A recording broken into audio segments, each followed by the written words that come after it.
I still remember the exact moment my world collapsed. After 8 years of transforming my family's struggling pharmacy chain into a thriving $12 million business, my father looked across the mahogany dining table at our traditional Sunday dinner and said, "We've decided Mark will be taking over Wilson Family Pharmacy when we retire next month." His eyes, so similar to my own, didn't even have the decency to look apologetic. My mother smiled tightly beside him, while my brother's face broke into a triumphant grin. I felt the air leave my lungs, but somehow managed to keep my expression neutral as I reached for my water glass, buying time to compose myself. Before we jump back in, tell us where you're tuning in from, and if this story touches you, make sure you're subscribed, because tomorrow, I've saved something extra special for you. Growing up in Lakeside, Michigan, the Wilson Family Pharmacy was more than just a business. It was our legacy. My grandfather had started with a single storefront in 1965, and by the time my father took over, we had 3 locations across the Y County. I had practically grown up behind that counter, counting pill bottles after school and learning customer names. It was in my blood. When I told my parents I wanted to pursue a pharmacy degree, they were thrilled. Following in the family footsteps, my father would proudly tell anyone who would listen. What he didn't expect was that I would follow it up with an MBA. "What does a small-town pharmacist need with business school?" he'd asked. But I had bigger visions for our family legacy. Mark, my older brother by 3 years, had never shown any interest in the family business. While I was memorizing drug interactions and learning accounting principles, he was jumping from one venture to another. A fitness center that closed after 8 months, a food truck that he abandoned when winter came, and most recently, a sports memorabilia shop that was hemorrhaging money faster than he could stock it. After graduating, I came home to Lakeside with big plans. Our family business was stagnating, still operating like it was 1995 in a world that had moved firmly into the digital age. The first year was brutal.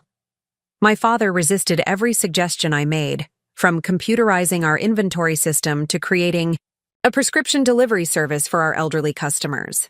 "We've been doing just fine for decades," he would say, dismissing my ideas with a wave of his hand.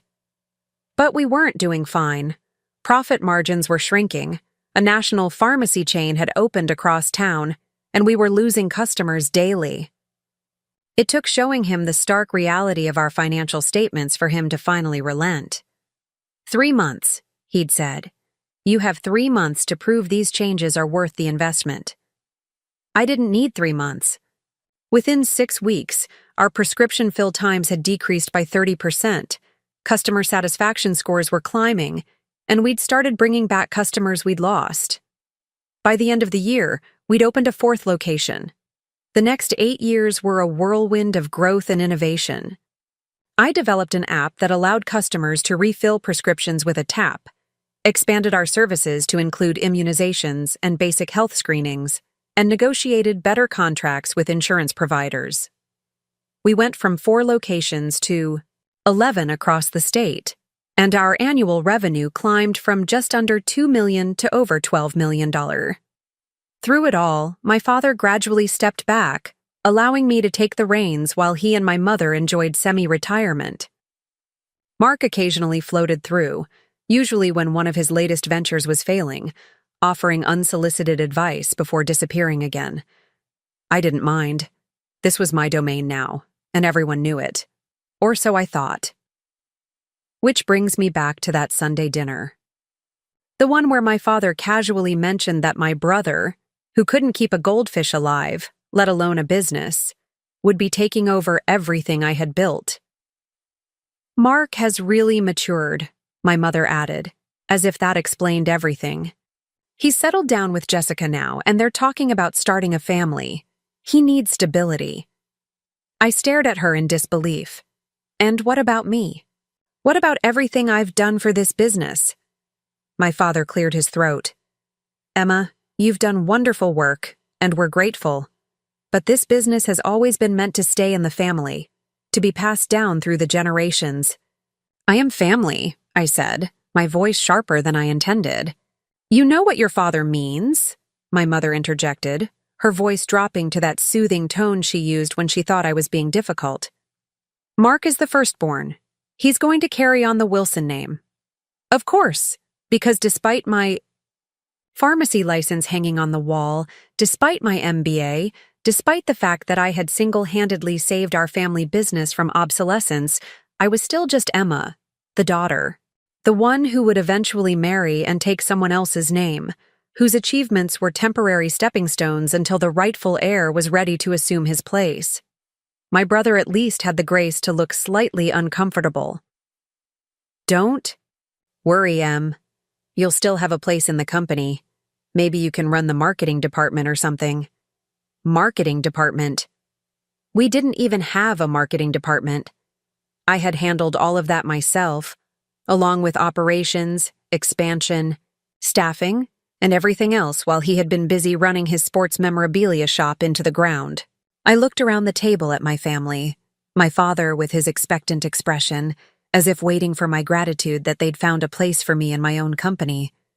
My mother with her pleading eyes, silently begging me not to make a scene. And Mark already mentally redecorating my office. "When does this transition happen?" I asked, my voice so calm it surprised even me. "We'll start next week," my father replied. "We want to make the announcement at the company picnic on Saturday. Give everyone time to adjust before we officially retire at the end of the month." 6 days. They were giving me 6 days before pulling the rug out from under me.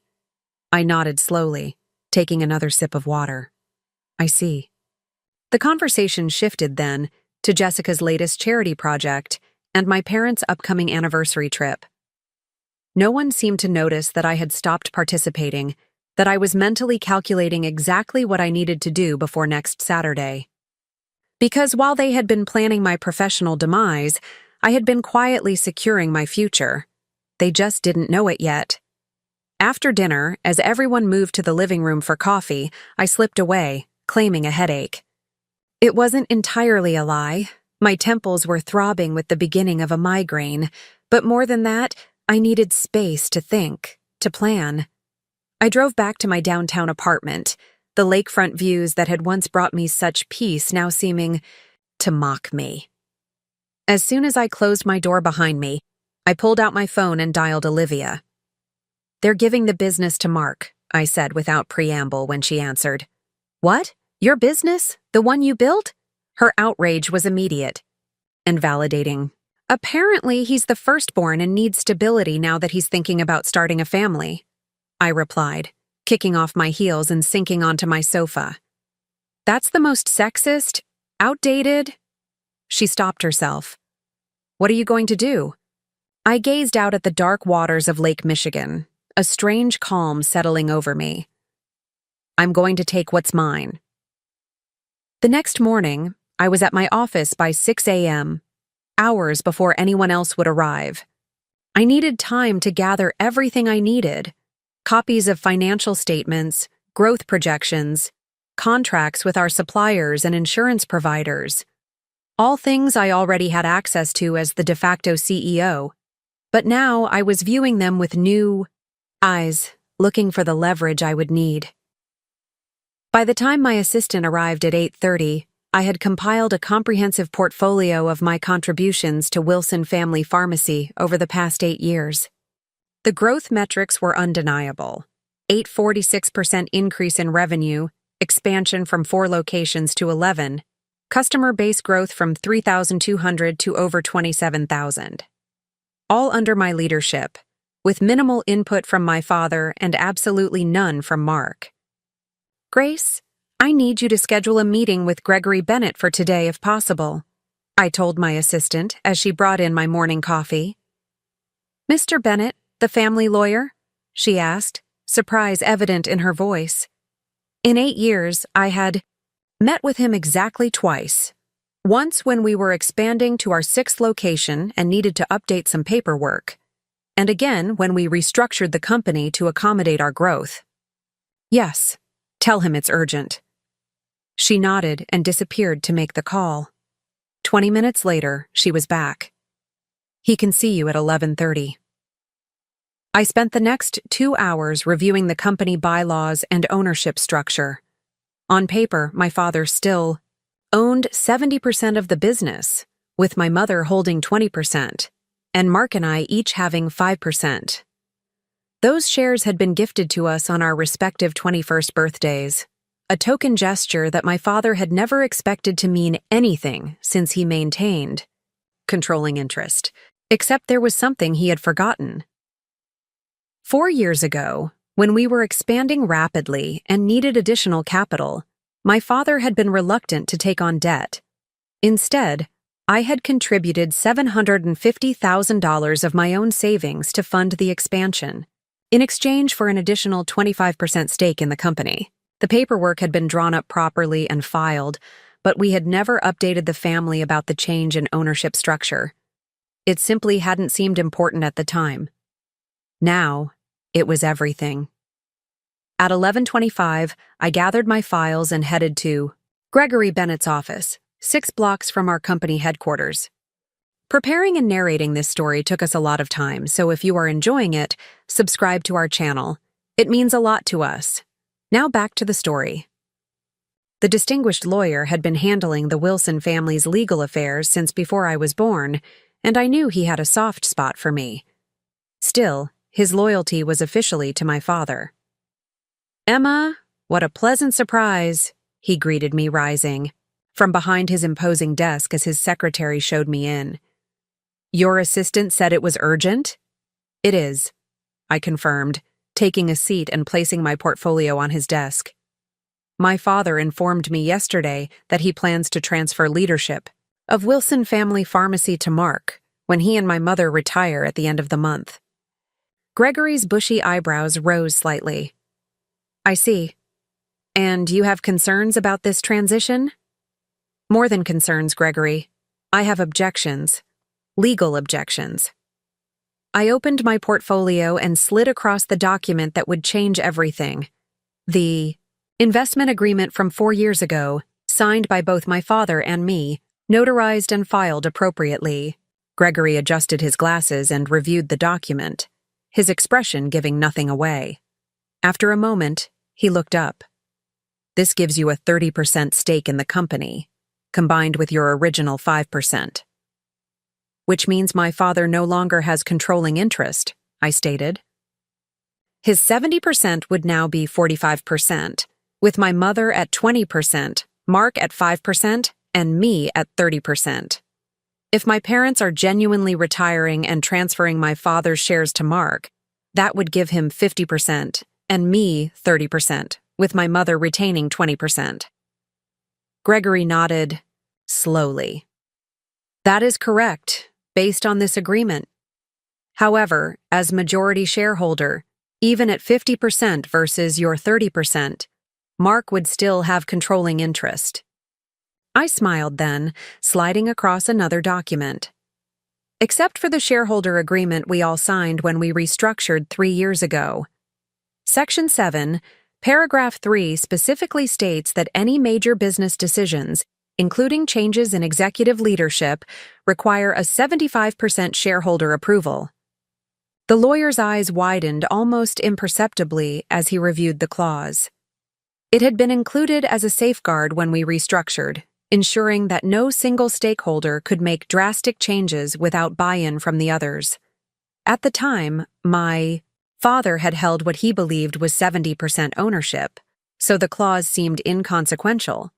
He would only need another 5% from either my mother or one of us children to reach the threshold. But with the updated ownership structure, even with my mother's 20% support, my father and Mark together would only control 65% of the company, 10% short of what they needed to force this transition. "I see," Gregory said finally, removing his glasses and pinching the bridge of his nose. "Does your father realize this?" "I don't believe he remembers the details of either agreement," I replied. "He's been increasingly hands-off with the business aspects for years now." Gregory sighed, a sound of weary resignation. "Emma, what exactly are you hoping to achieve here? A legal battle with your family would be messy and painful for everyone. Involved.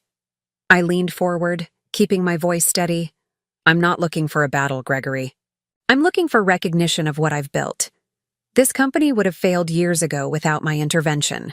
I've poured my life into it, expanded it beyond anything my father or grandfather could have imagined, and now they want to hand it to Mark, who has never shown any interest or aptitude for this business, simply because he's the son and I'm the daughter. The lawyer's expression softened. He had known me since I was a child, had watched me grow into the businesswoman, sitting before him now. What would you like me to do? I'd like you to prepare documentation outlining the current ownership structure and the requirements for leadership transition based on our shareholder agreement. And I'd like you to be present tomorrow when I meet with my parents and Mark to discuss this situation. Gregory considered this for a long moment before nodding. I can do that. But Emma, consider carefully before you proceed. Legal rights aside, this could permanently damage your relationship with your family. I thought about Sunday dinner, about how easily they had dismissed 8 years of my life, about how they had made plans to take away everything I had built without even consulting me. Some damages can't be undone, Gregory, I said quietly. They've made their choice. Now I'm making mine. That evening, I called my parents and asked them to meet me at their house the following day, suggesting that Mark should be there as well. I've been thinking about the transition, I explained, keeping my tone light. I have some ideas I'd like to discuss with everyone. My father sounded pleased. That's my girl. I knew you'd come around. If only he knew. The next day, I arrived at my parents' lakefront home 15 minutes early, giving me time to compose myself before the storm that was about to hit. Gregory arrived 5 minutes after me, looking solemn in his gray suit, carrying a leather briefcase filled with the documentation we had prepared. My mother greeted us warmly, though her eyes reflected confusion at the lawyer's presence. Gregory, we weren't expecting you. Is everything all right?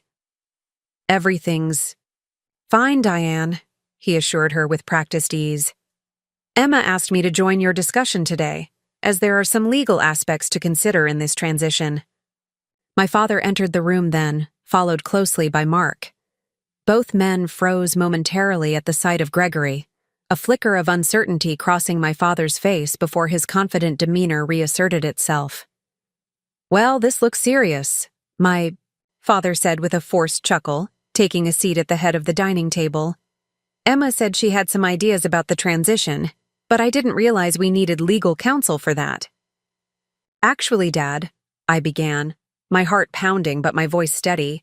I asked Gregory to join us because there are some important details about the company's ownership structure that need to be clarified before any transition can occur. Mark snorted. What's to clarify? Dad owns the company and he's decided I'm taking over. Seems pretty straightforward to me. Gregory cleared his throat, opening his briefcase and extracting a folder. Actually, Mr. Wilson, the ownership structure is a bit more complex than you might recall. As the lawyer began distributing copies of the documents we had prepared, I watched the color drain from my father's face. He remembered. Maybe not all the details, but enough to know what was coming. 4 years ago, Gregory continued, his professional tone unwavering, when the company needed capital for expansion, Emma invested $750,000 of her personal funds in exchange for an additional 25% ownership stake. This agreement was properly executed and filed. He tapped the document in front of them. This adjusted the ownership structure to 45% for Robert, 20% for Diane, 5% for Mark, and 30% for Emma. My mother gasped softly, looking between my father and me with widening eyes. Mark's expression darkened as he quickly did the math. Furthermore, Gregory pressed on, the shareholder agreement executed 3 years ago during company restructuring includes a clause requiring 75% shareholder approval for major business decisions, including changes in executive leadership. The silence that followed was deafening. My father stared at the documents before him, his jaw tight. What exactly are you saying? Mark finally demanded, glaring at me. I'm saying, I replied evenly, that Dad doesn't have the authority to simply hand over leadership of the company to you. Any leadership transition requires 75% shareholder approval, and even with Mom's 20% support, you and Dad together only control 65% of the company. My father's hand came down hard on the table. This is absurd. I built this company. It's mine. To decide who takes over. No, Dad, I countered, maintaining my composure. You built the original business. I built it into what it is today. And legally, you no longer have controlling interest. You've been planning this, my mother accused, her voice quivering with emotion. All this time, you knew. I haven't been planning anything, Mom. I invested in the company because it needed capital to grow. Dad signed the agreement because he knew it was the right business decision. The only planning happening here has been your secret arrangements to push me out of the company I saved and expanded. Mark pushed back from the table, his face flushed with anger. This is just like you, Emma, always having to prove you're smarter than everyone else. Dad wants me to take over because I'm family-oriented, because I'll preserve the Wilson legacy. You're just in it for yourself. Is that what he told you? I asked, genuinely curious. That I'm not family-oriented enough to run a family business? That the woman who increased our annual revenue by 846% is somehow less committed to our legacy than the man who has started and abandoned 3 separate businesses in the past decade? That's enough, my father interjected, his voice dangerously low. This isn't about your qualifications, Emma. This is about respect, about honoring your father's wishes. I met his gaze directly. And what about honoring my contributions? What about respecting what I've accomplished? You were doing your job, he replied dismissively, the job I gave you. And there it was, the fundamental disconnect. In his mind, everything I had achieved was merely an extension of his generosity in allowing me to work in his business. My innovations, my expansions, my tireless efforts to modernize and grow our family legacy. All of it reduced to an employee, dutifully following orders. I took a deep breath. Gregory, could you explain the legal options available given the current ownership structure? The lawyer nodded, seemingly relieved to return to the concrete world of legal facts rather than family emotions. Based on the shareholder agreement, any leadership transition would require approval from shareholders representing at least 75% of the company. Currently, that would mean either Emma would need to support the transfer of leadership to Mark, or Robert and Diane would need to support Emma's continued leadership. Or option 3, I added quietly. I could use my 30% stake to block any leadership transition, forcing a stalemate that would effectively prevent either of us from taking full control. My father's eyes narrowed. You would risk damaging the company just to spite your brother? I'm not the one putting personal feelings above the company's welfare, I replied. I'm the one who has devoted 8 years to building this business, who understands every aspect of its operations, who has relationships with our suppliers, our insurance partners, our customers. Mark has none of that knowledge or experience. I can learn, Mark insisted. In a month, before Dad and Mom retire? You can learn 8 years of pharmaceutical business operations, vendor relationships, insurance negotiations, staff management, and regulatory compliance in 4 weeks? For the first time, uncertainty flickered across my brother's face. He hadn't considered the complexity of what he was taking on. He had only seen the title, the office, the prestige of being CEO. My mother, ever the peacemaker, leaned forward. There must be a compromise we can reach. Emma, surely you don't want to tear the family apart over this. I don't, I agreed, softening my tone as I turned to her. But I'm not the one who started this.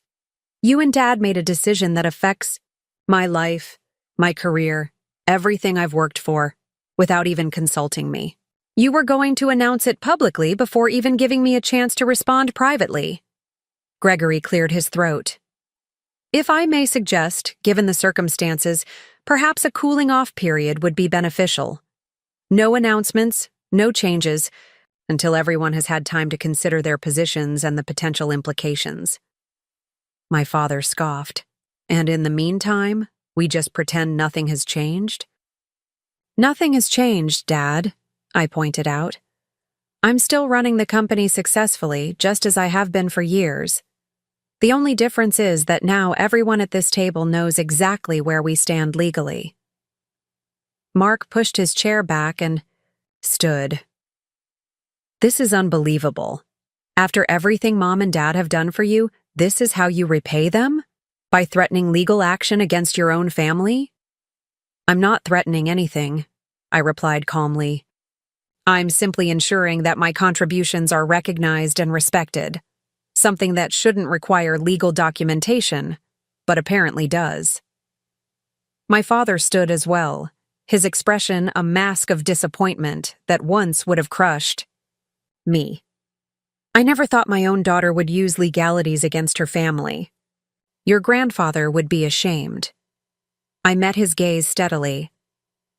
My grandfather built a business to provide for his family's future. I've honored that legacy by ensuring the business will continue to thrive for generations to come. I think he would be proud. Without another word, my father left the room, followed closely by Mark. My mother lingered, her eyes filled with tears. Emma, please reconsider, she pleaded. Family is more important than business. I agree, I said softly. That's why I'm so hurt that you and Dad were willing to dismiss everything I've contributed to this family's business without a second thought.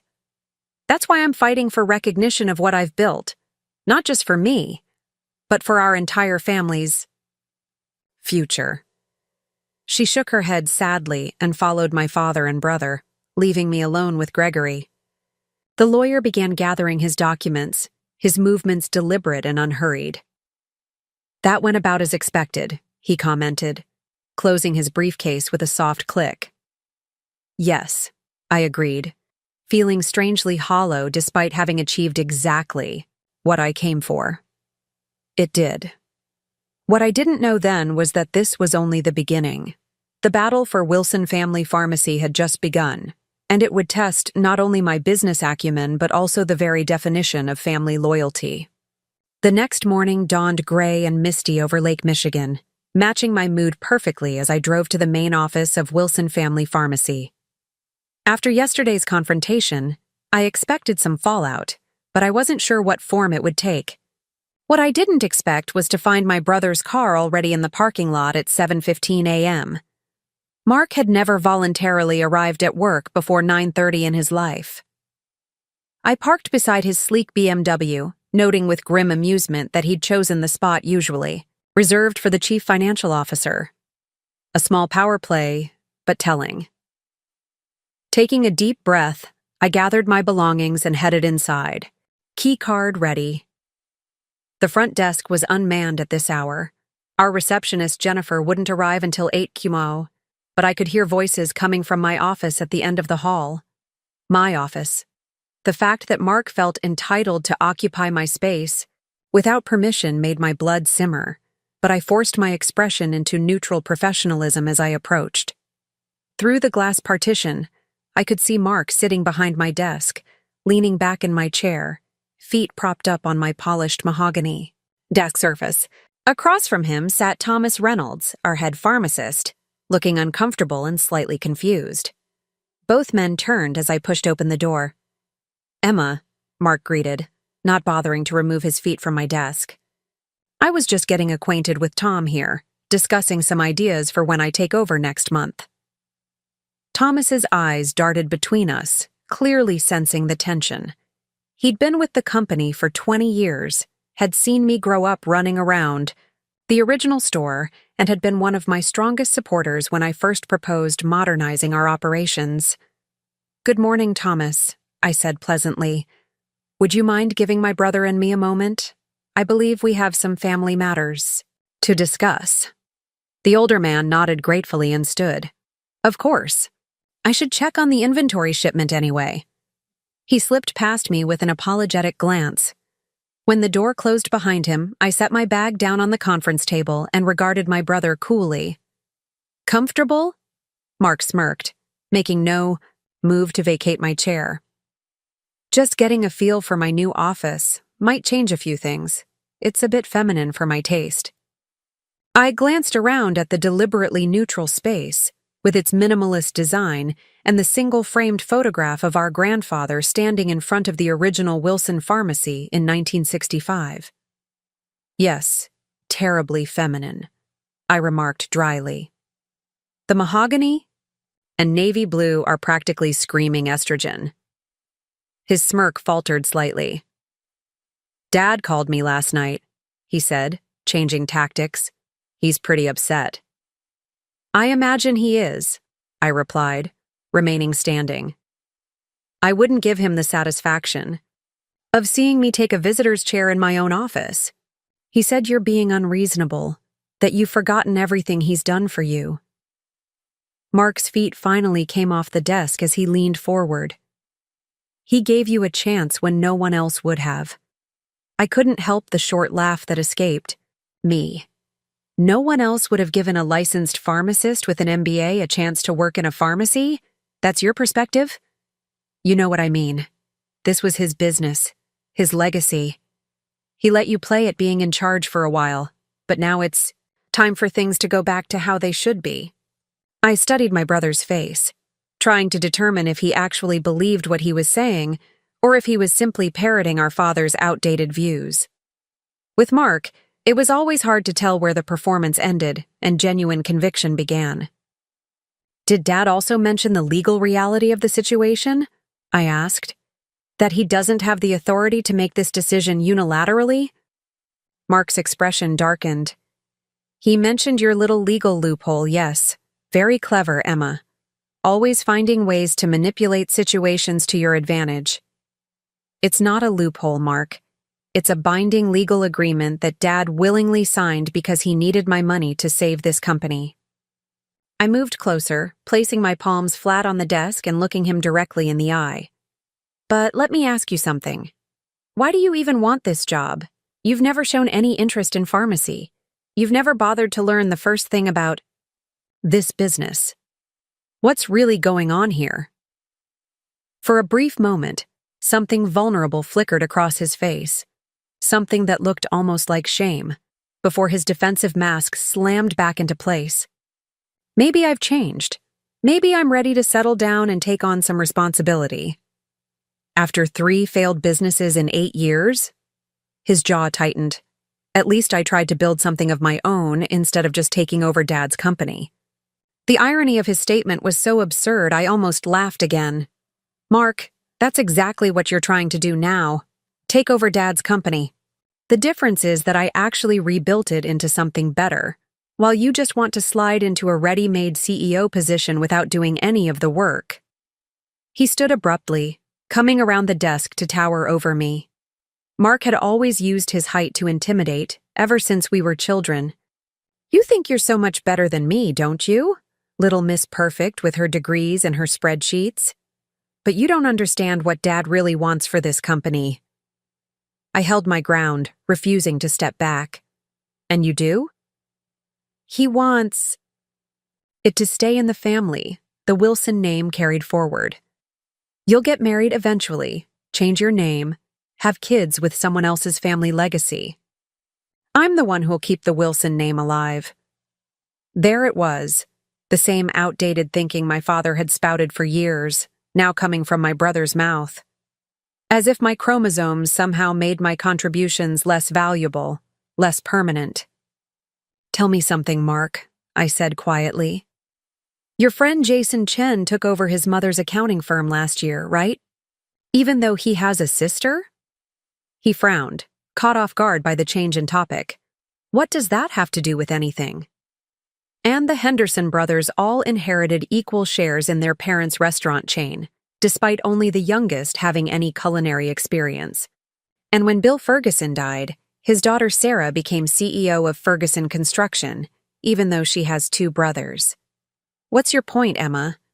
My point is that this outdated notion that daughters are somehow less capable of carrying on a family business is exactly that, outdated. It doesn't happen in other families we know. It's not some universal business principle. It's just Dad's prejudice, which you've apparently inherited along with his expectation of being handed a successful company you did nothing to build. Mark's face flushed with anger. You always have to make everything about gender, don't you? Maybe it's not about you being a woman. Maybe it's about you being you, always thinking you know better than everyone else, never respecting Dad's experience or vision. His vision was going to bankrupt this company, I retorted. His experience wasn't enough to compete in today's market. I respect what Dad built, but I also recognize that he was 5 years away from closing our doors for good when I stepped in. And you never let anyone forget it, he snapped. The great savior Emma, swooping in to rescue the family business that the men were too incompetent to run properly. I took a deep breath, recognizing that we were getting nowhere. Mark, why are you really here this morning? What did you hope to accomplish by setting up camp in my office before normal business hours? He hesitated, then sighed, some of the aggression leaving his posture. Dad suggested I start shadowing you, learning the ropes, so to speak. He thinks if I show genuine interest in the business, you might reconsider your position. I raised an eyebrow. So this wasn't about staking a claim to my office or asserting dominance? A flicker of sheepishness crossed his face. Maybe a little of that too. Despite everything, I found myself fighting a small smile. This was classic Mark, part bluster, part genuine effort, all wrapped up in terrible execution. If you want to learn about the business, I'll teach you, I said finally. Not because I'm planning to step aside, but because you're a shareholder and you should understand what you own. But let's be clear. This is still my office, I'm still the CEO, and any transition of power will require my agreement, which I'm not currently inclined to give. Mark studied me for a long moment, clearly trying to decide if this was a victory or a defeat. And if I learn the business and prove I can handle it? Then we can revisit the conversation with actual facts rather than Dad's preferences and your assumptions, I replied evenly. But Mark, fair warning, this isn't running a sports memorabilia shop. Pharmaceutical business is complex, heavily regulated, and requires attention to detail that you've never been particularly known for. He bristled at that, but didn't argue. Fine. When do we start? I glanced at my watch. Staff meeting in 30 minutes. Find yourself a visitor badge at the front desk and be in the conference room by 8 as usual. And Mark? Yeah? Get out of my chair. After he left, I sank into my recently vacated seat, letting out a long breath. The confrontation had gone better than I'd expected, but I harbored no illusions that this represented any real change in my family's thinking. This was merely a tactical retreat while they regrouped. My phone buzzed with a text from Olivia. How are you holding up? Drinks tonight? I typed back a quick affirmative, then turned my attention to preparing for the staff meeting. If Mark was going to be shadowing me, I needed to be at the top of my game. Not that I had anything to prove. The numbers spoke for themselves, but I knew my brother would be watching for any sign of weakness, any mistake he could report back to our father. The morning staff meeting went smoothly, despite the distraction of Mark's presence. I introduced him simply as my brother Mark, who will be learning more about our operations over the coming weeks, offering no further explanation. The curious glances from my senior team told me they sensed something was off, but they were professionals. Questions would come later, in private. I led the team through our quarterly projections, new marketing initiatives, and updates on the inventory management system we'd implemented last month. Mark stayed uncharacteristically quiet, watching the proceedings with a furrowed brow as he struggled to follow discussions of pharmacy benefit managers, DIR fees, and specialty medication programs. Halfway through the meeting, my phone lit up with a text message from Gregory Bennett. Robert called, wants to meet this afternoon. My office, 3 p.m. I kept my expression neutral as I silenced the phone, but my mind was racing. What new approach? Was my father planning? Would he try to negotiate, or was this another attempt to pressure me into compliance? After the meeting, I assigned Mark to shadow Thomas in the pharmacy for the morning. Start with the basics, I told them both. Prescription workflow, insurance processing, inventory management. Thomas, don't hold back. He needs to understand the real complexity of what we do. Thomas nodded, though I could see the question in his eyes. I would explain the situation to my senior team soon, but not with Mark present. Once they departed, I called Grace into my office. My assistant had been with me for 5 years and knew virtually everything about my professional life, and quite a bit about my personal life as well. "Close the door, Grace," I said as she entered. "We need to talk." Her expression grew serious as she took a seat. "Is this about your brother suddenly appearing and following you around like a lost puppy?" I smiled despite myself. "Partly. There's a situation developing with my family that you should be aware of." Briefly, I outlined what had happened, my parents' decision to hand leadership to Mark, the revelation of my larger ownership stake, and the current stalemate. Grace listened without interrupting, her face growing increasingly outraged.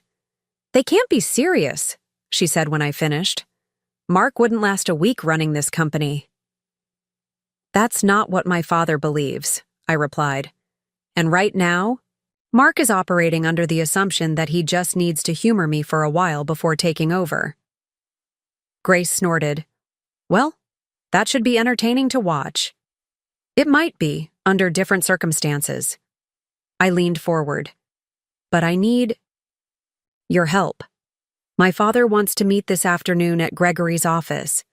I need you to prepare a comprehensive overview of our operational improvements and financial growth since I took over. Everything that demonstrates my impact on this business. Consider it done," she replied without hesitation. "Anything else?" I hesitated. "Keep an eye on Mark, not obviously, but he's always been impulsive. I wouldn't put it past him to try something dramatic to prove himself to our father." She nodded. "I'll make sure Jennifer and the security team are aware he doesn't have authorization to access sensitive areas or financial information." "Thank you, Grace." I paused. "One more thing.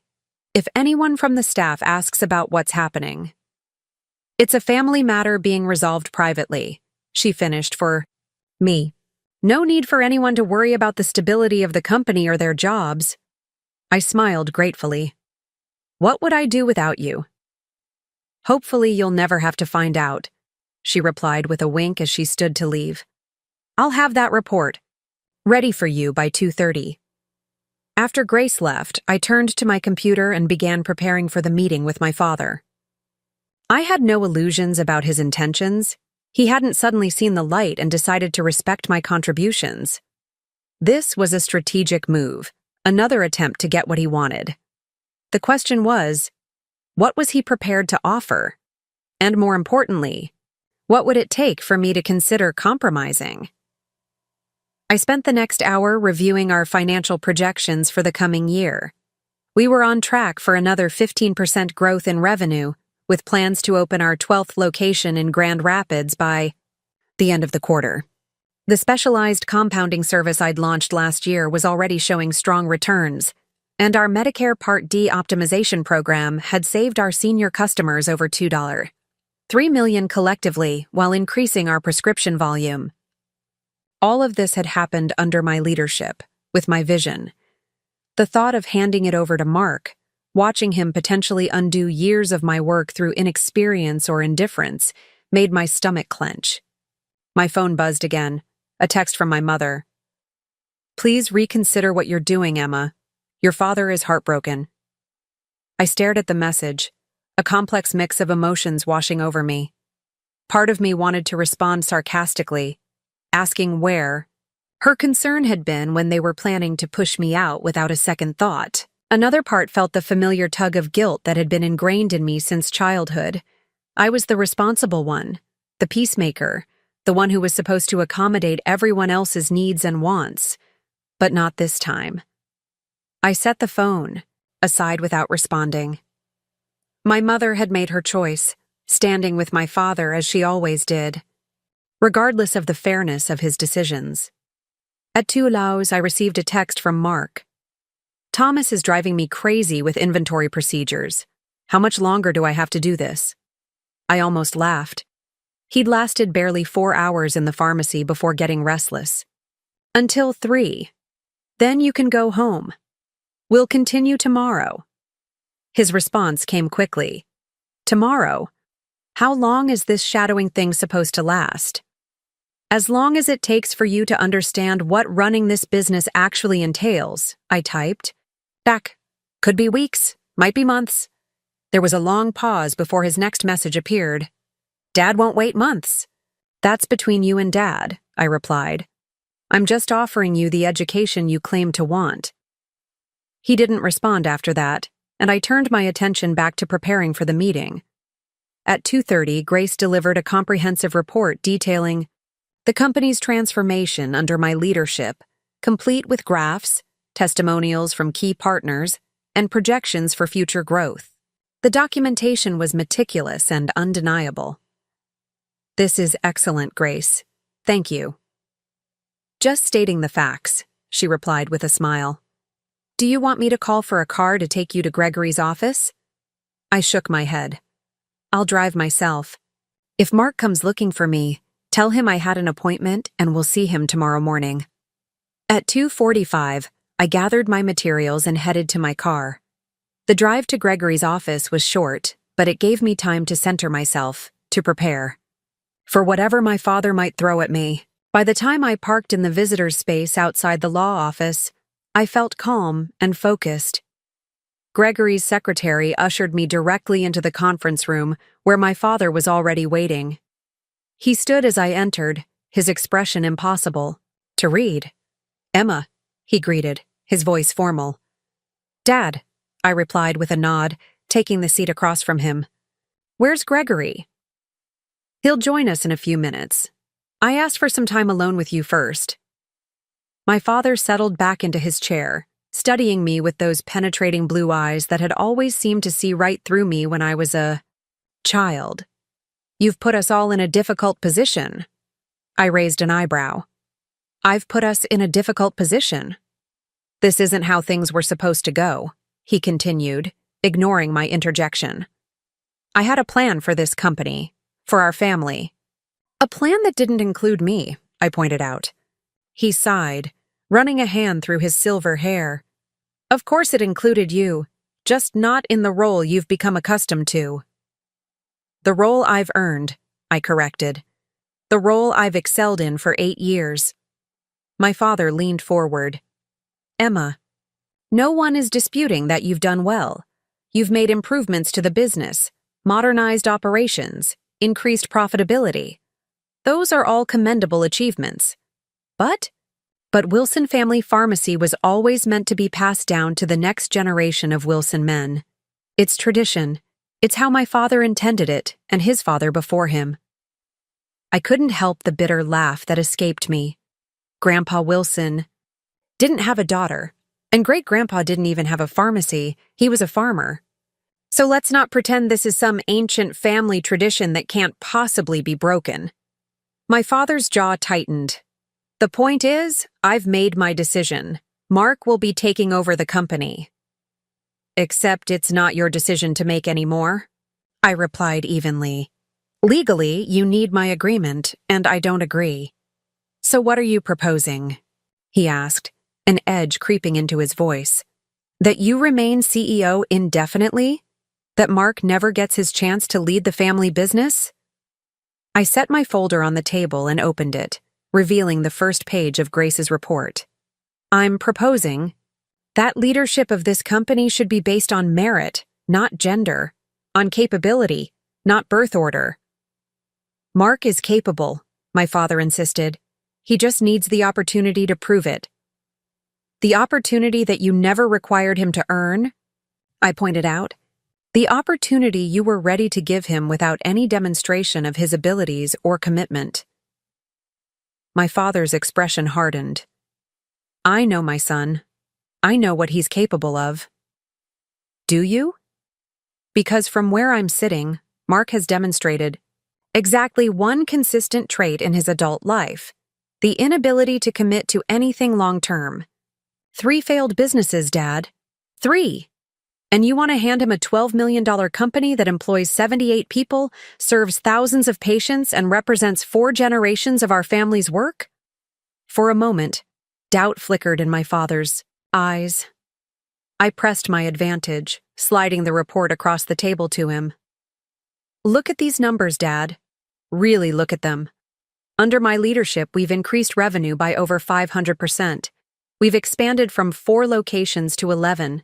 We've modernized every aspect of our operations, from inventory management to customer service to specialized pharmacy services.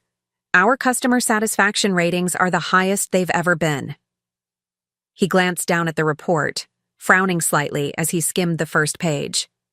And it's not just about the numbers, I continued. It's about the relationships I've built with our suppliers, our insurance partners, our community healthcare providers. It's about the trust our customers have in us. Mark knows nothing about any of that. My father looked up, his expression still resolute. He can learn, just as you did. I didn't just learn, Dad. I studied for years. Pharmacy school, business, school. I worked in every department of this company, from the stockroom to the dispensing counter. I put in the time and the effort to understand this business from the ground up. And Mark can do the same. So why hasn't he? I challenged. In 8 years, he's shown zero interest in the family business. He only wants it now because it's successful, because it represents power and prestige he hasn't been able to achieve on his own. My father's face flushed with anger. That's unfair, Emma.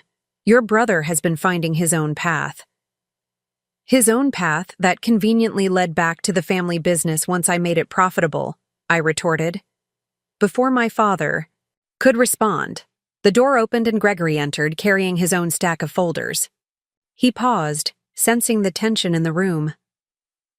I hope I'm not interrupting, he said diplomatically. Not at all, my father replied, his voice tight. Emma was just explaining why she believes her brother is incapable of running the business. Gregory sighed as he took a seat at the head of the table. I see we're still at an impasse. Not necessarily, I said, straightening in my chair.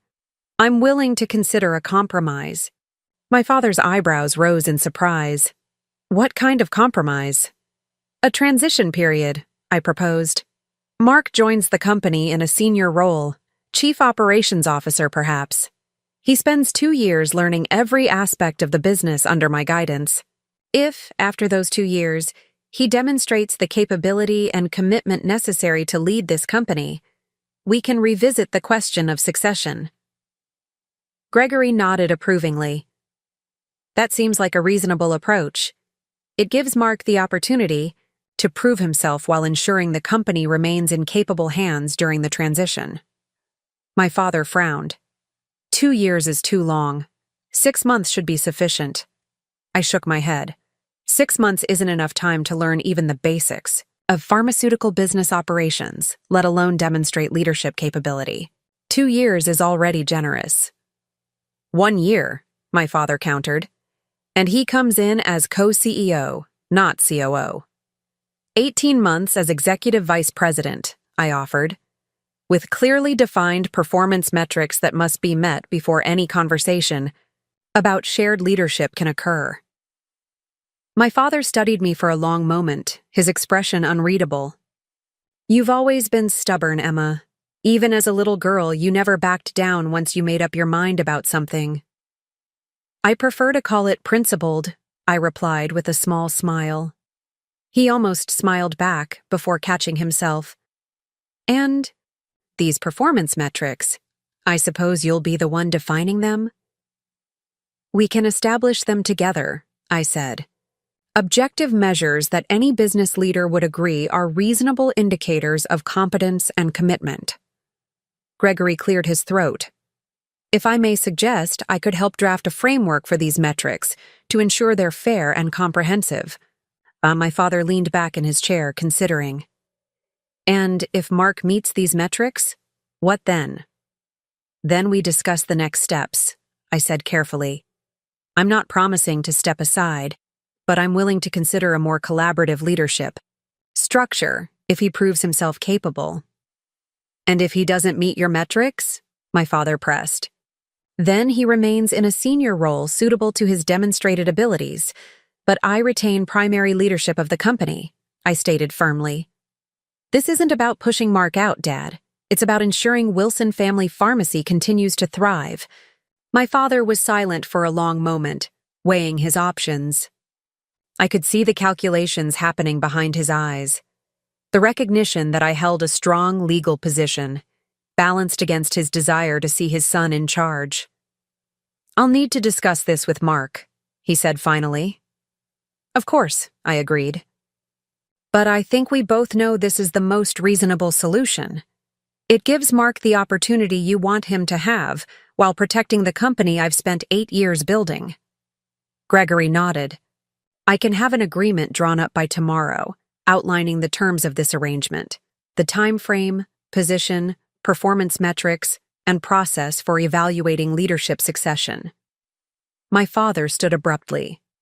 I'll let you know our decision by tomorrow afternoon. He turned to leave, then paused at the door. Emma, regardless of how this turns out, I want you to know that I am proud of what you've accomplished with the company. I may not always show it, but I am. Before I could respond, he was gone, leaving me staring after him in surprise. In all my years of working for Wilson Family Pharmacy, through all the successes and achievements, I could count on one hand the number of times my father had explicitly expressed pride in my work. Gregory gave me a small smile. That's progress, at least. Maybe, I replied, not entirely convinced. Or maybe it's just another tactic. The lawyer shrugged. Either way, you've established a reasonable middle ground. If they reject it, they'll appear unreasonable even to themselves. I nodded, gathering my materials. Thank you for your help with this, Gregory.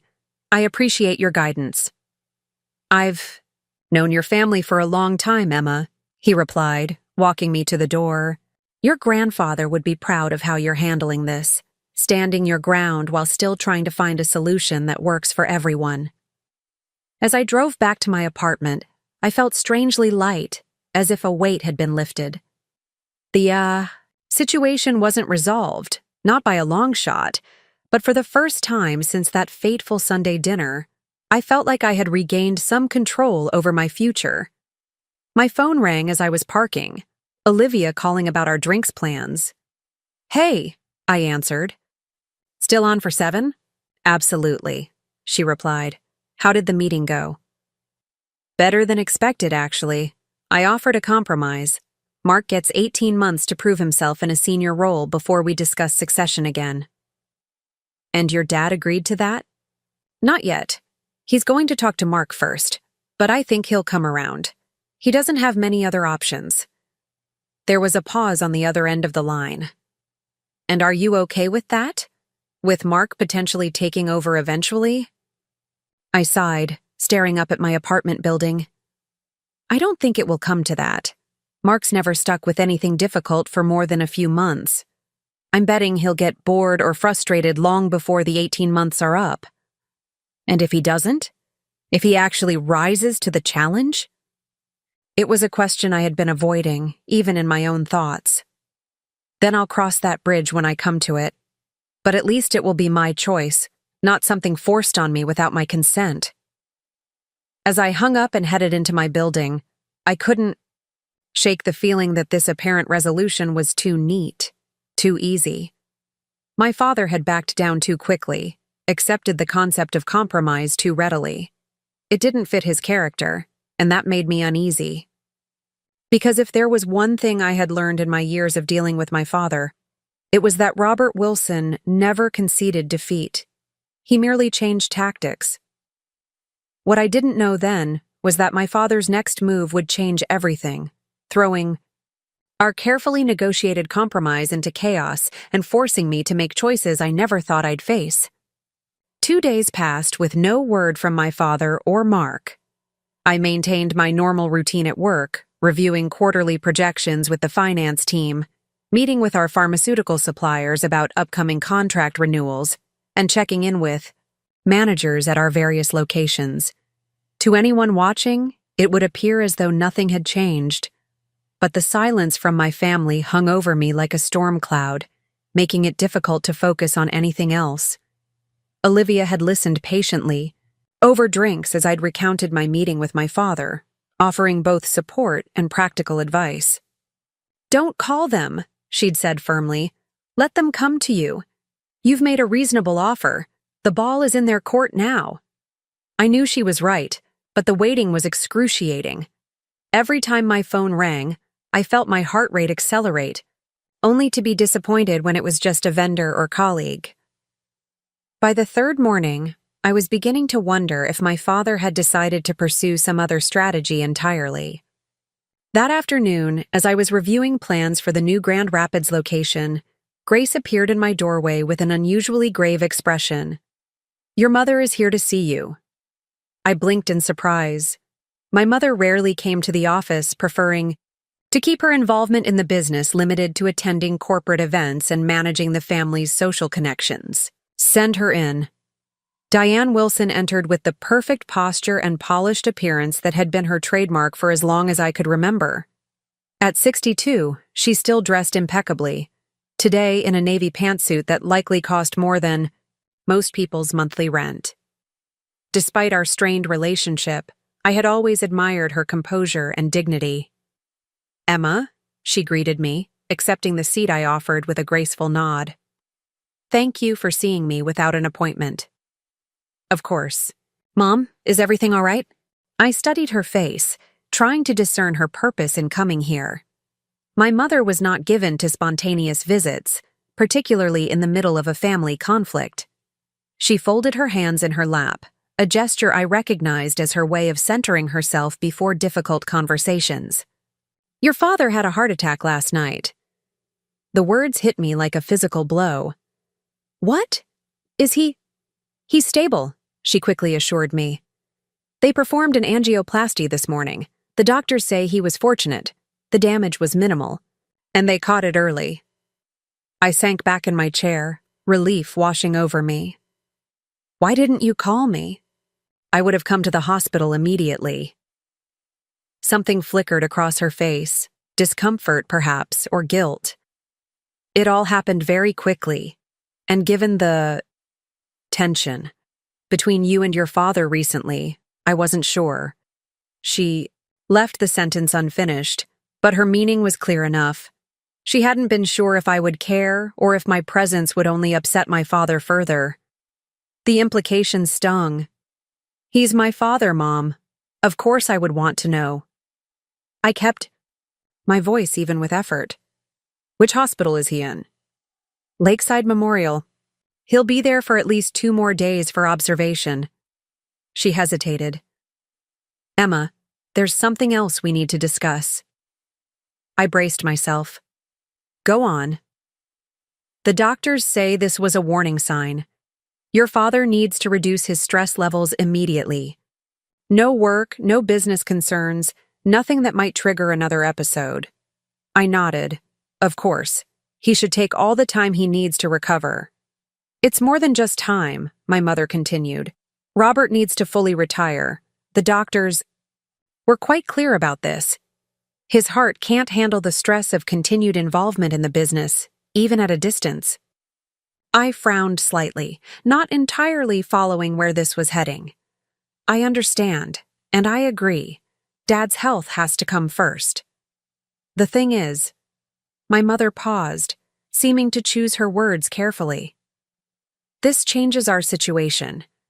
With your father unable to continue even in an advisory capacity, the transition has become more urgent. Mark will need to step into a leadership role sooner rather than later." And there it was. I should have known my mother's visit wasn't purely to inform me about my father's health. There was always an agenda with Diane Wilson, always a calculated purpose behind her actions. "Mom," I said slowly, "Dad's health emergency doesn't change the legal reality of our situation. I still hold 30% of the company. The shareholder agreement still requires 75% approval for leadership changes." Her lips thinned slightly. "Emma, your father just had a heart attack. Surely you can set aside business concerns for the sake of his health?" The implied accusation made my blood simmer. "I'm not the one who brought up business concerns, Mom. You are. I'm genuinely worried about Dad and want him to recover fully. That doesn't mean I'm suddenly going to hand over the company to Mark without the proper process we've already discussed." My mother's carefully maintained composure slipped, just for a moment. "This isn't just about the business anymore. It's about your father's life. The doctors say he needs to eliminate stress, and knowing that the succession plan he wanted is in place would give him peace of mind." I stood and walked to the window, needing a moment to gather my thoughts. The lakefront stretched out below, waves lapping gently at the shore despite the turmoil in my office. I turned back to face my mother. "I want to see him," I said firmly. "Today? And I want to speak with his doctors myself." Something like alarm flashed in my mother's eyes. "That's not necessary. I've told you what they said." "It is necessary," I cut her off. "If Dad's condition is as serious as you say, then I need to understand exactly what we're dealing with. As CEO of this company and as his daughter." My mother's jaw tightened, but she nodded reluctantly. "Fine. Visiting hours end at 8 p.m. "I'll be there at 5, I replied. "And Mom, next time my father has a medical emergency, call me immediately. No matter what else is going on between us, I deserve to know." She stood, smoothing her already perfect pantsuit. "Of course, I apologize for the oversight." As she turned to leave, a thought struck me. "Does Mark know? About Dad's heart attack?" "Yes," she replied without turning around. "He was at the hospital all night." The door closed behind her, leaving me alone with a whirlwind of emotions. Concern for my father battled with suspicion about the convenient timing of this health crisis. It was a horrible thought, one that made me ashamed even as it formed in my mind. But I couldn't shake the feeling that my mother wasn't telling me the whole story. I called Grace in. "Cancel my meetings for the rest of the day. My father is in the hospital. Heart attack." Her eyes widened. "Oh my God, Emma, I'm so sorry. Is he going to be okay?" "They say he's stable," I replied, already gathering my things. "But I need to see for myself. And Grace? Could you call Gregory Bennett for me? Ask him to meet me at Lakeside Memorial Hospital at 4:30 if he's available." She nodded, though her expression was puzzled. "Of course. But why the lawyer?" "Just a precaution," I said vaguely. "I'll explain later." As I drove to the hospital, my mind raced. I had no doubt that my father had actually suffered a heart attack. My mother wouldn't lie about something that serious. But the timing was suspiciously convenient, coming right as we'd reached an impasse in our negotiations about the company's future. And my mother's insistence that a swift transition to Mark's leadership was necessary for my father's recovery? That felt calculated, an attempt to use his medical condition as leverage to achieve what they'd wanted all along. I parked in the hospital's visitor lot and made my way to the main entrance, spotting Gregory already waiting in the lobby. The older lawyer was dressed in his usual impeccable suit, though his expression was somber. "Emma," he greeted me with a gentle handshake. "I was sorry to hear about your father. How is he doing?" "Stable, according to my mother," I replied, "but I haven't seen him yet." Gregory nodded. "May I ask why you wanted me to meet you here? I'm happy to provide support, of course, but this seems more like a family matter than a legal one." I lowered my voice. "My mother visited me earlier today to inform me about Dad's heart attack. She also suggested that for the sake of his health, I should agree to Mark taking over the company immediately, without the transition period we discussed." The lawyer's eyebrows rose. Ah, and you're concerned this might be an attempt to circumvent the legal considerations we've established? I don't want to believe that, I admitted. But I also know my family. They've made it very clear what outcome they want, and they're not above using emotional leverage to get it. Gregory considered this, stroking his chin thoughtfully. It's a delicate situation. On one hand, your father's health must be the priority. On the other, major business decisions shouldn't be made under duress or emotional manipulation. Exactly. I want you with me when I speak to his doctors, so we both have a clear understanding of his actual medical needs versus what might be embellished for strategic purposes. The lawyer frowned slightly. Are you suggesting your mother might have exaggerated your father's condition? No, I said quickly. I believe Dad had a heart attack, but I do think the connection between his recovery and Mark taking over the company immediately might be overstated.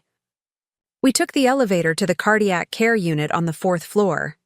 As we approached the nurse's station, I spotted Mark emerging from a room halfway down the hall. He froze when he saw me, his expression cycling rapidly from surprise to wariness. Emma, he said as I reached him. You finally decided to show up. I ignored the barb. How is he? Mark's face softened slightly. Better than he was last night. They say the procedure went well. He's resting now. I nodded, feeling a genuine wave of relief. Good. I'd like to see him. He's sleeping, Mark replied, positioning himself slightly in front of the door. Mom said not to disturb him. I won't wake him, I promised. I just need to see for myself that he's okay. My brother hesitated, then finally stepped aside with obvious reluctance. Fine, but who's this? He asked, eyeing Gregory suspiciously. This is Gregory Bennett, I replied. Our family lawyer. I'd like him to speak with Dad's doctors as well, to make sure we have a clear understanding of his condition and needs going forward. Mark's eyes narrowed. You brought a lawyer to Dad's hospital room? Seriously, Emma? I'm just being thorough, I replied evenly. Dad would expect nothing less from the CEO of his company. Before Mark could respond, the door to my father's room opened, and my mother emerged. She stopped short at the sight of me and Gregory. Emma, she greeted me with a stiff nod. And Mr. Bennett, I didn't expect to see you here. Gregory smiled diplomatically. I came to offer support to the Wilson family during this difficult time. How is Robert doing? Resting, my mother replied, her gaze flicking between the lawyer and me. The doctors say he needs absolute quiet. I understand, I said. But I'd still like to see him, even if he's sleeping. And I'd like to speak with his doctors, with Gregory present. My mother's lips pressed into a thin line. I've already spoken with the medical team extensively. There's no need to bother them again. It's not a bother, Mrs. Wilson, came a new voice from behind us. A woman in a white coat approached, extending her hand.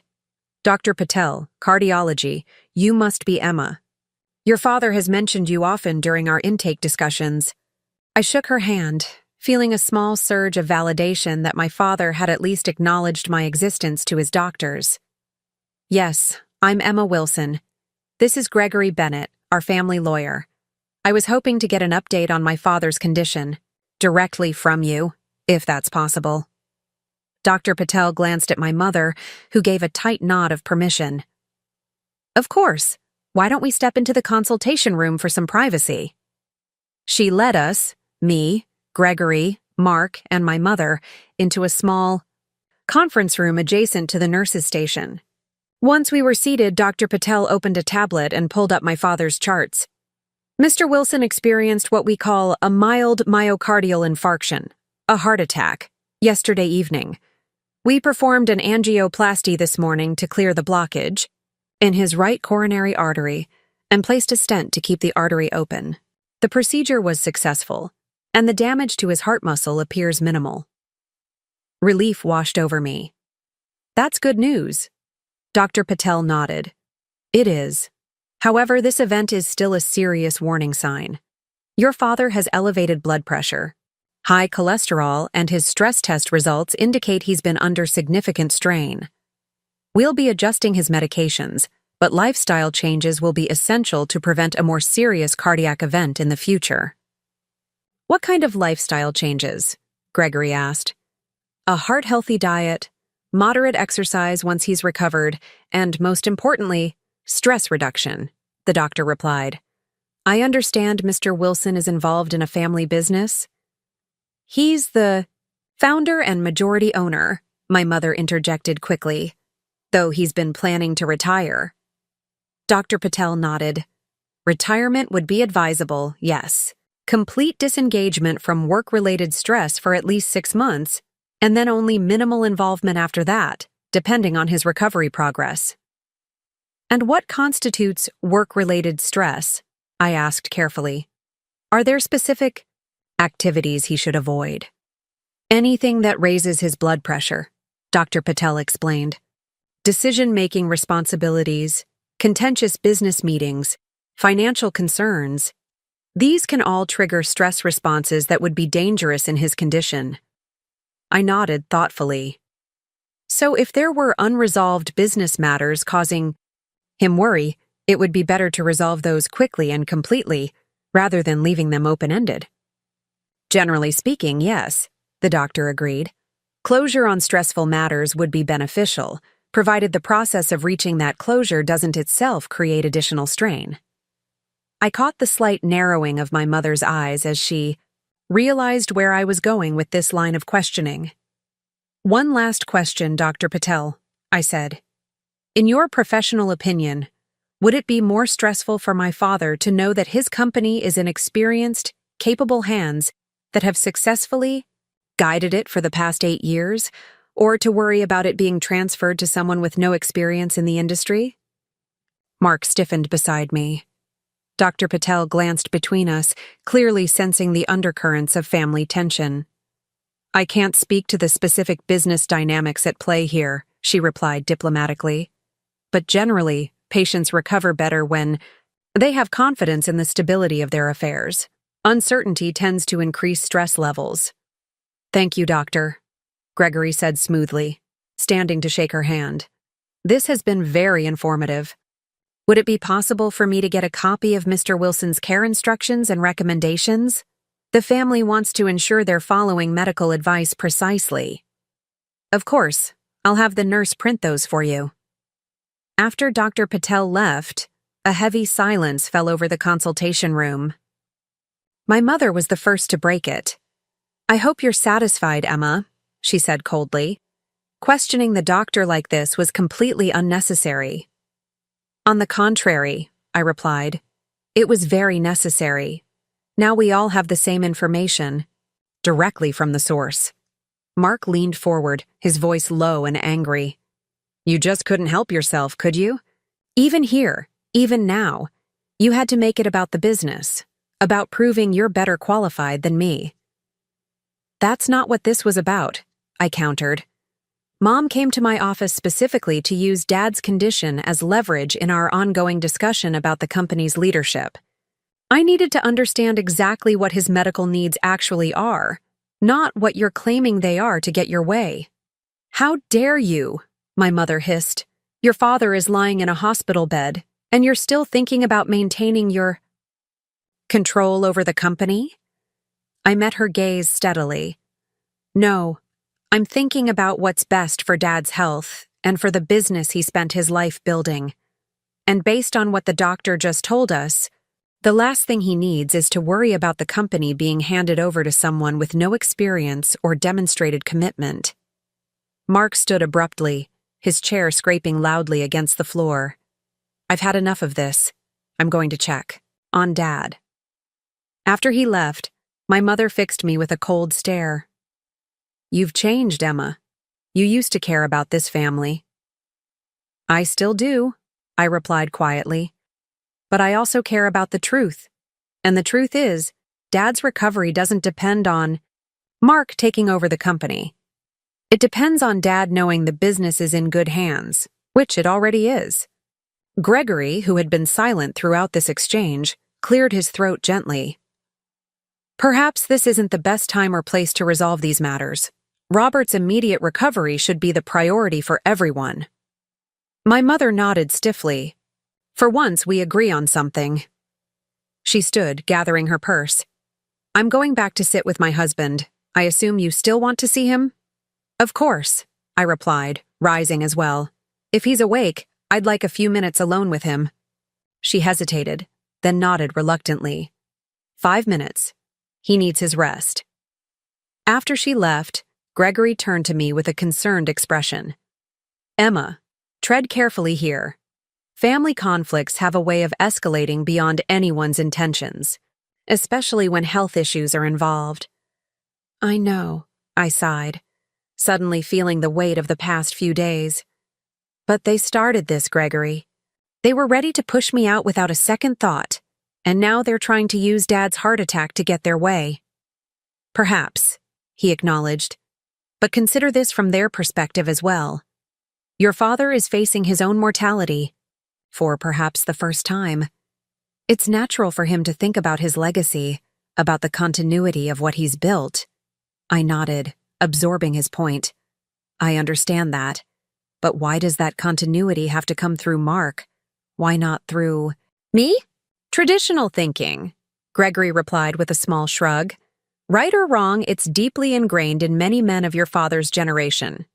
The son carries on the family name, the family business, the family legacy. Even if the son has shown no interest or aptitude for it, even if the daughter has proven herself time and again, even then, he confirmed, it's not rational, Emma. It's emotional. And emotions are running very high right now. I took a deep breath, centering myself. You're right. I'll keep that in mind when I speak with Dad. Gregory patted my shoulder, gently. I'll wait in the lobby. Take your time. I made my way to my father's room, pausing outside the door to collect myself. Through the small window, I could see him lying in the hospital bed, looking smaller and more vulnerable than I had ever seen him. The sight sent a pang through my chest, a reminder that regardless of our business disagreements, this was my father, the man who had taught me to ride a bike, who had cheered at my college graduation, who had, in his own flawed way, tried to prepare me for the world. I knocked softly and entered. My father's eyes were open, though they looked tired and slightly unfocused, the effect of medications most likely. Mark sat in a chair beside the bed, while my mother stood at the window, her back to the room. Emma, my father said, his voice weaker than usual, but still carrying that note of authority that had defined him my entire life. You came.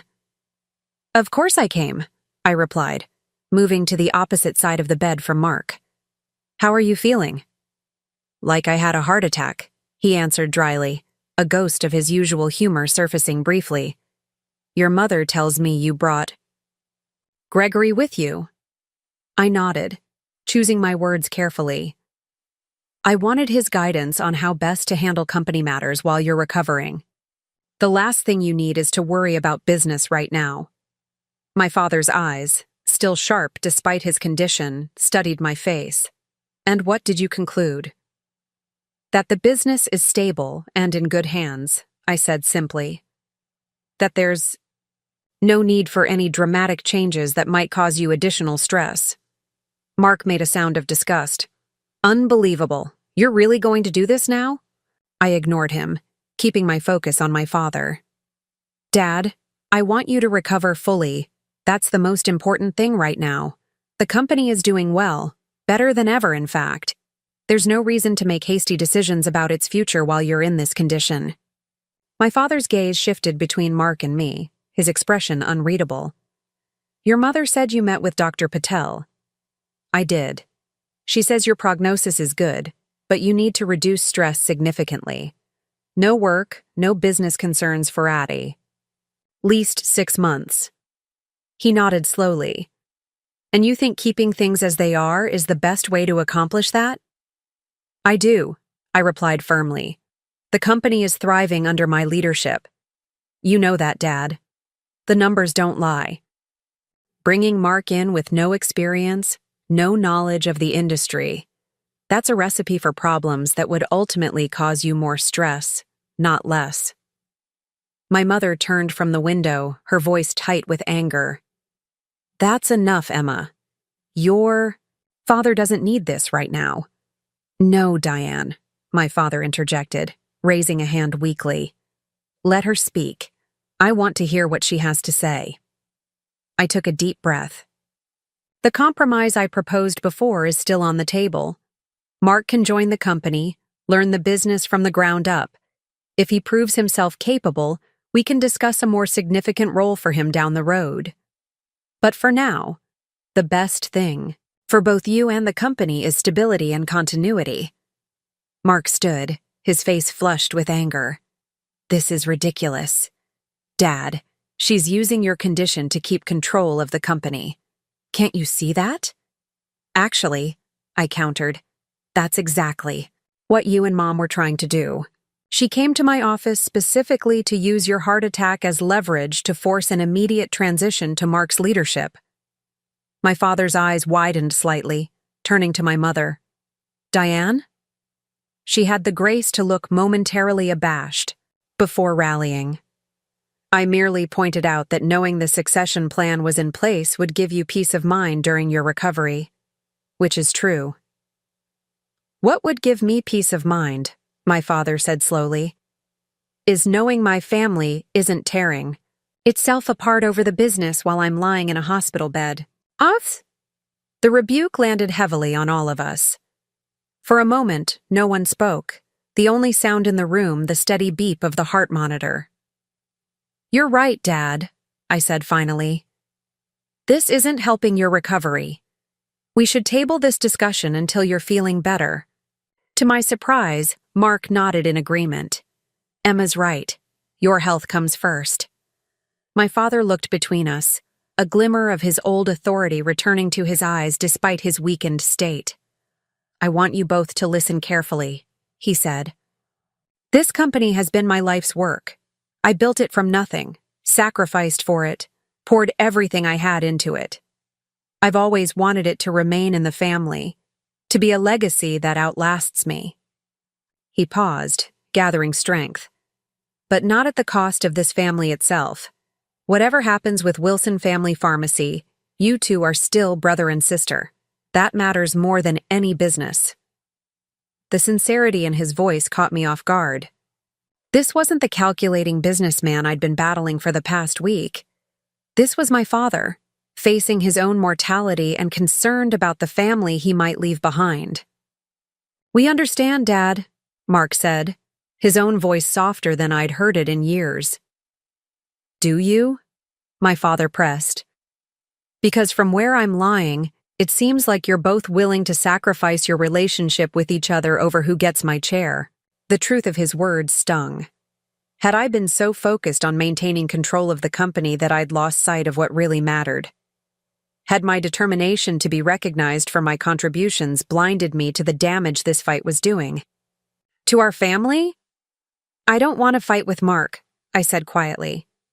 I just want to be respected for what I've built, for what I've contributed to this company. My father's expression softened. I know, Emma. And you deserve that respect. You've done remarkable things with the business, taken it further than I ever could have. He turned to Mark. And you need to recognize that. Your sister has earned her position through years of hard work and proven results. Mark looked down, a flicker of something like shame crossing his face. I know she has, Dad. But Emma, my father continued, turning. Back to me. Mark is your brother. He deserves a chance too. Not handed to him, not given out of nepotism, but a genuine opportunity to prove himself, to find his place in this family's legacy. I nodded slowly, seeing the wisdom in his words. That's all I've been asking for. A fair process, based on merit and demonstrated capability. My father closed his eyes briefly, fatigue evident in his face. Then that's what we'll do. But not today. Today, I need to rest. And you two need to remember that you're family first. Business associates second. It was a clear dismissal, and we all recognized it. My mother moved to adjust his pillows, her expression softening with concern.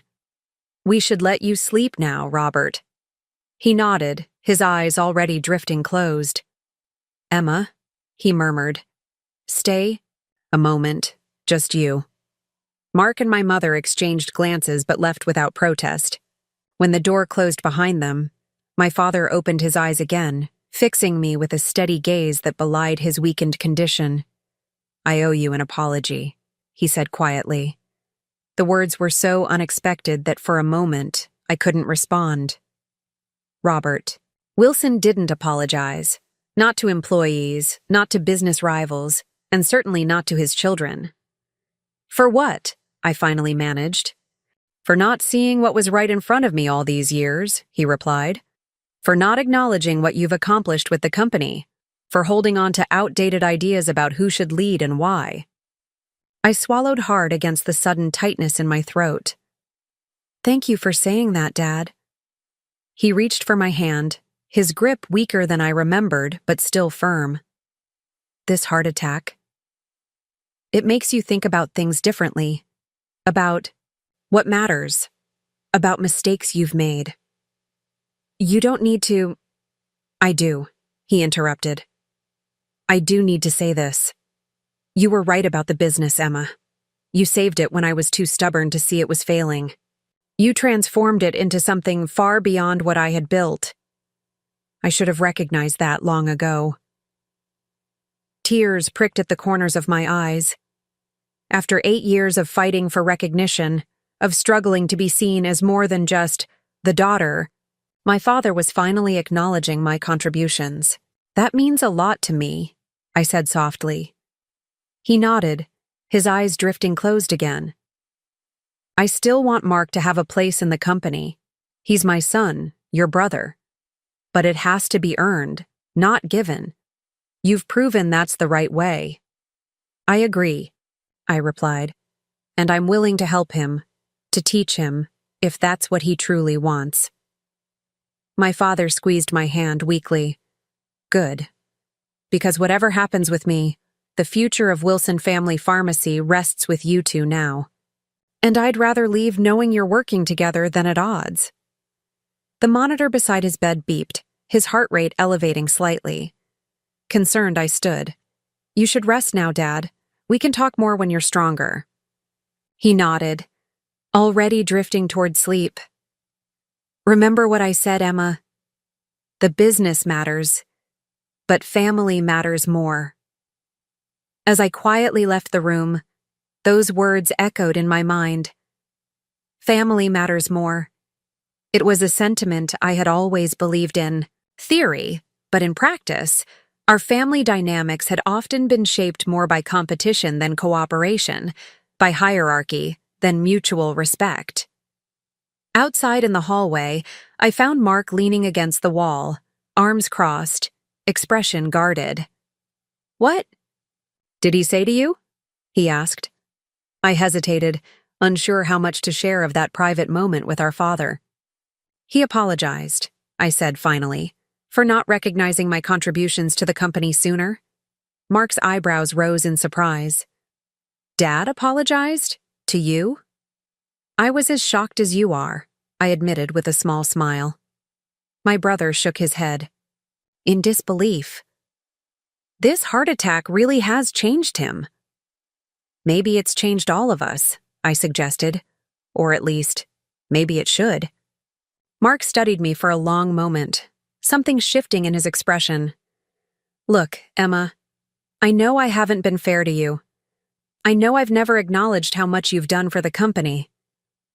No, I agreed. You haven't.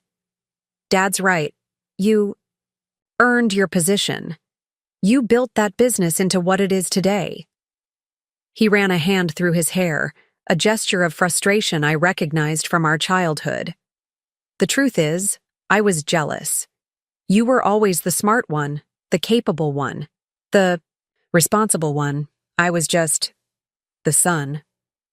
The admission hung between us, more honest than any conversation we'd had in years.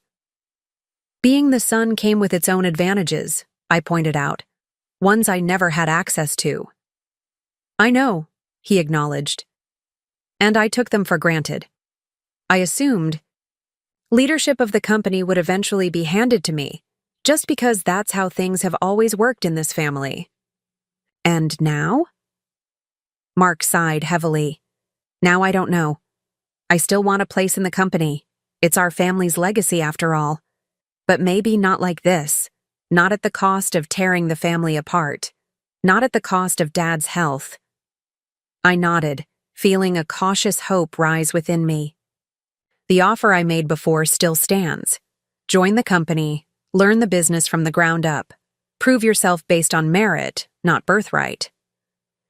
And if I do? He asked. If I actually turn out to be good at this? Then we'll figure out the next steps together, I replied. As a family. Mark extended his hand. Deal. As we shook on it, I couldn't help but wonder if this moment of clarity would last beyond the hospital walls, beyond the immediate shock of our father's heart attack. Family dynamics rarely change overnight, and old patterns have a way of reasserting themselves when the crisis has passed. But for now, standing in that hospital hallway with my brother, I allowed myself to hope that perhaps something good might come from this frightening ordeal, a new understanding, a path forward based on mutual respect rather than outdated traditions and resentment. What I couldn't have known then was that this fragile peace would be tested sooner than any of us expected, as revelations about the company's finances and my father's secret dealings came to light, forcing me to make the most difficult decision of my professional life. My father came home from the hospital 3 days later, considerably weakened but stubbornly determined to recover on his own terms. He insisted on returning to the lakefront house rather than staying with either Mark or me, claiming he would heal faster in familiar surroundings. My mother, ever vigilant, transformed their home into a miniature medical ward, with a hospital bed in the den, a carefully planned schedule of medications, and a rotation of home health aides that she supervised with military precision. The tentative peace Mark and I had reached in the hospital corridor seemed to be holding. He had shown up at the office the day after our conversation, dressed more professionally than I'd ever seen him and carrying a notebook. I'm ready to learn, he'd announced, with a humility that seemed genuine, if slightly forced. I'd assigned him to shadow our operations manager, starting with the basics of inventory management and regulatory compliance, the unglamorous but essential foundation of our business. For 2 weeks, a strange new normal took shape. I led the company as I always had. Mark diligently worked his way through each department, and our father focused on recovery, accepting twice-daily updates from both of us with surprising equanimity. It wasn't perfect. There were moments of tension, flashes of the old resentments, but it was progress. Then came the letter. I was reviewing quarterly projections for our specialty compounding service when Grace knocked on my office door, her expression troubled. Emma, this just arrived? By courier. It's marked urgent and confidential. The envelope she handed me bore the letterhead of Midwest Health Partners, the largest insurance provider in our region and one of our most important business relationships. My stomach tightened as I opened it, a premonition of trouble that proved immediately justified. The letter was brief, but devastating. Midwest Health was terminating our contract, effective in 90 days. No explanation was provided beyond a vague reference to failure to meet contractual obligations, but the implications were enormous. MHP represented nearly 40% of our prescription volume across all locations. Losing them would be catastrophic. Get me James Hunter on the phone, I told Grace, referring to our main contact at MHP, and pull all our contract documentation with them from the past 5 years. While waiting for the call, I scanned our most recent performance metrics with MHP. everything looked normal. We were meeting all service-level agreements. Our claim rejection rate was well below industry average, and patient satisfaction scores were excellent. There was nothing that would justify such an abrupt termination. After 20 minutes of increasingly frustrated attempts, Grace returned with troubling news. Mr. Hunter is no longer with the company, according to his assistant. She wouldn't tell me who's handling our account now or connect me with anyone in authority. I frowned. James had been our contact at MHP for years, a relationship I'd carefully cultivated. His sudden departure and the secretive response from his office suggested something more complex than a routine business decision. "Keep trying," I instructed. "Go up the chain if necessary. I need to speak with someone who can explain this." For the next 2 hours, I dove into our contract documentation, looking for any clause or condition we might have violated. Finding nothing, I widened my search to industry news, wondering if MHP was making broader changes to their pharmacy network. Again, nothing raised red flags. By late afternoon, with still no response from MHP, I decided to take a more direct approach. "Grace, call my car service. I'm going to their corporate office." She looked alarmed. "Without an appointment? Emma, they probably won't see you." "They'll see me," I replied, gathering my materials into a portfolio. "Make sure Mark knows where I've gone. He's due back from the distribution center tour at 4:30. The headquarters of Midwest Health Partners occupied a gleaming glass tower in downtown Lakeside, its lobby a sterile expanse of marble and minimalist furniture. I approached the reception desk with confident purpose, presenting my business card to the young man stationed there. "Emma Wilson, CEO of Wilson Family Pharmacy. I need to speak with whoever has replaced James Hunter as our account manager.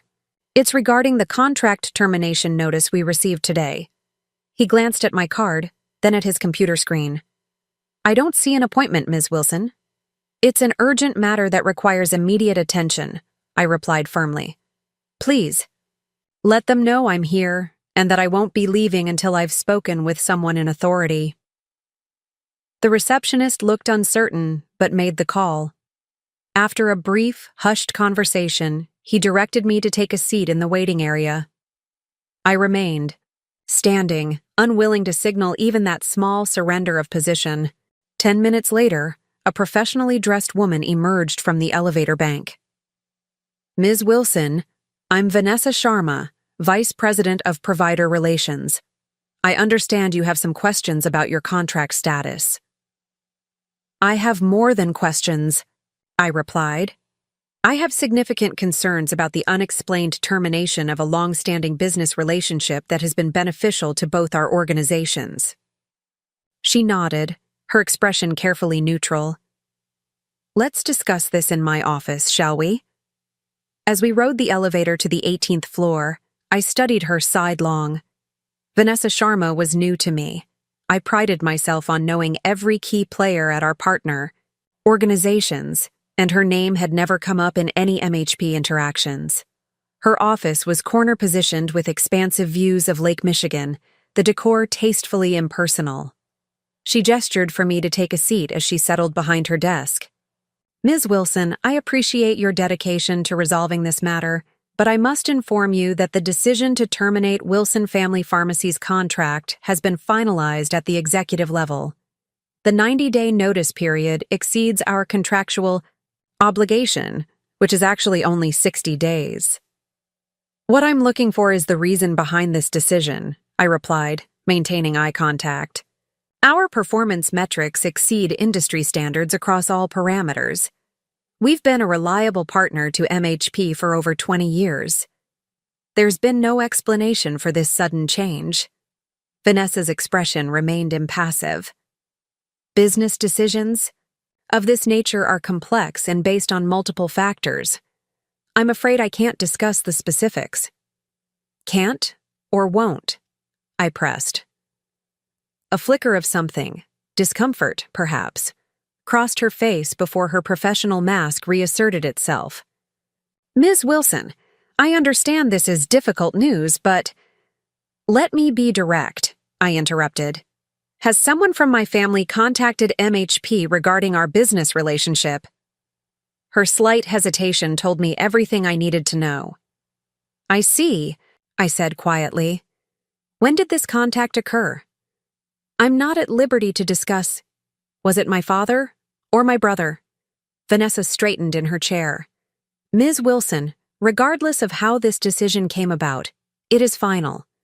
Midwest Health Partners will be contracting with Henderson Pharmacy Group to service our members after the transition period. The mention of Henderson sent a jolt through me. Henderson Pharmacy Group was our largest local competitor, a regional chain that had been trying to edge us out of the market for years. They were also owned by longtime friends of my father, the same Hendersons whose children had inherited equal shares in their parents' restaurant business, as I'd pointedly reminded Mark at the hospital. Thank you for your time, Ms. Sharma, I said, rising abruptly.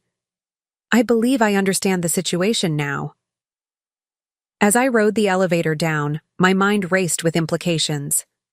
Someone in my family had deliberately undermined our relationship with our largest insurance partner, potentially crippling Wilson Family Pharmacy. The timing, just as we seemed to be reaching a tentative peace, couldn't be coincidental.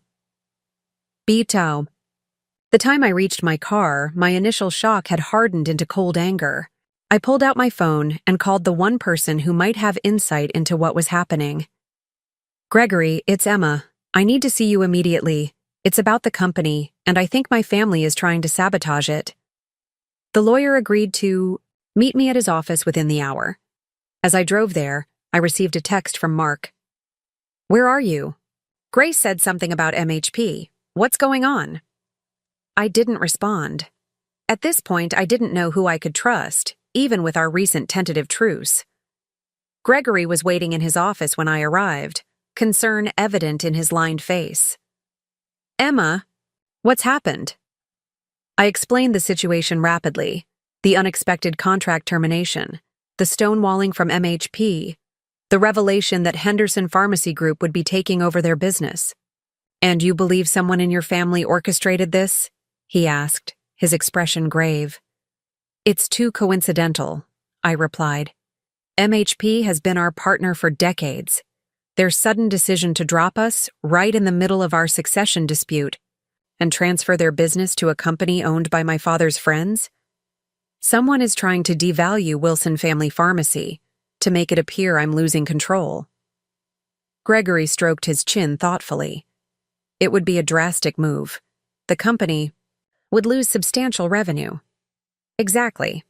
Whoever did this is willing to damage the business to force me out. I paced the office, unable to contain my agitation. I need to know who at MHP made this decision and who from my family contacted them. I can make some inquiries through back channels, Gregory offered. I have connections at MHP's legal department who might be more forthcoming than their PR team. Do it, I said firmly. And Gregory, I need something else. Full access to all company financial records for the past 10 years. Not just the top-level reports I normally see, but everything. Banking records, tax filings, loan applications, insurance policies.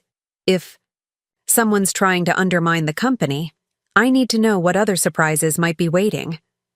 The lawyer hesitated.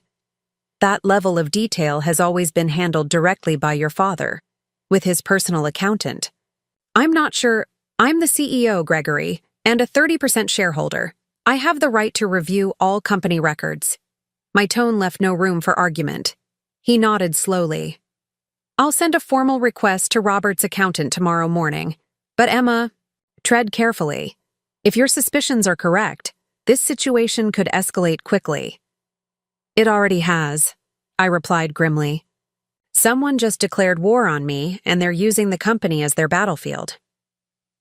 By the time I arrived home that evening, I had 17 missed calls, 5 from Mark, 3 from my mother, and the rest from various members of my executive team, all undoubtedly concerned about the MHP situation. I ignored them all, needing time to think, to plan my next move. My apartment, usually a sanctuary, felt suddenly vulnerable. If my family was willing to sabotage a critical business relationship, what else might they do?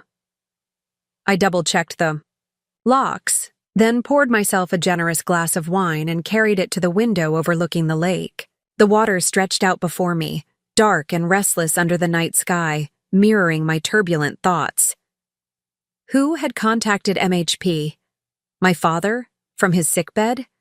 Mark, despite our apparent reconciliation?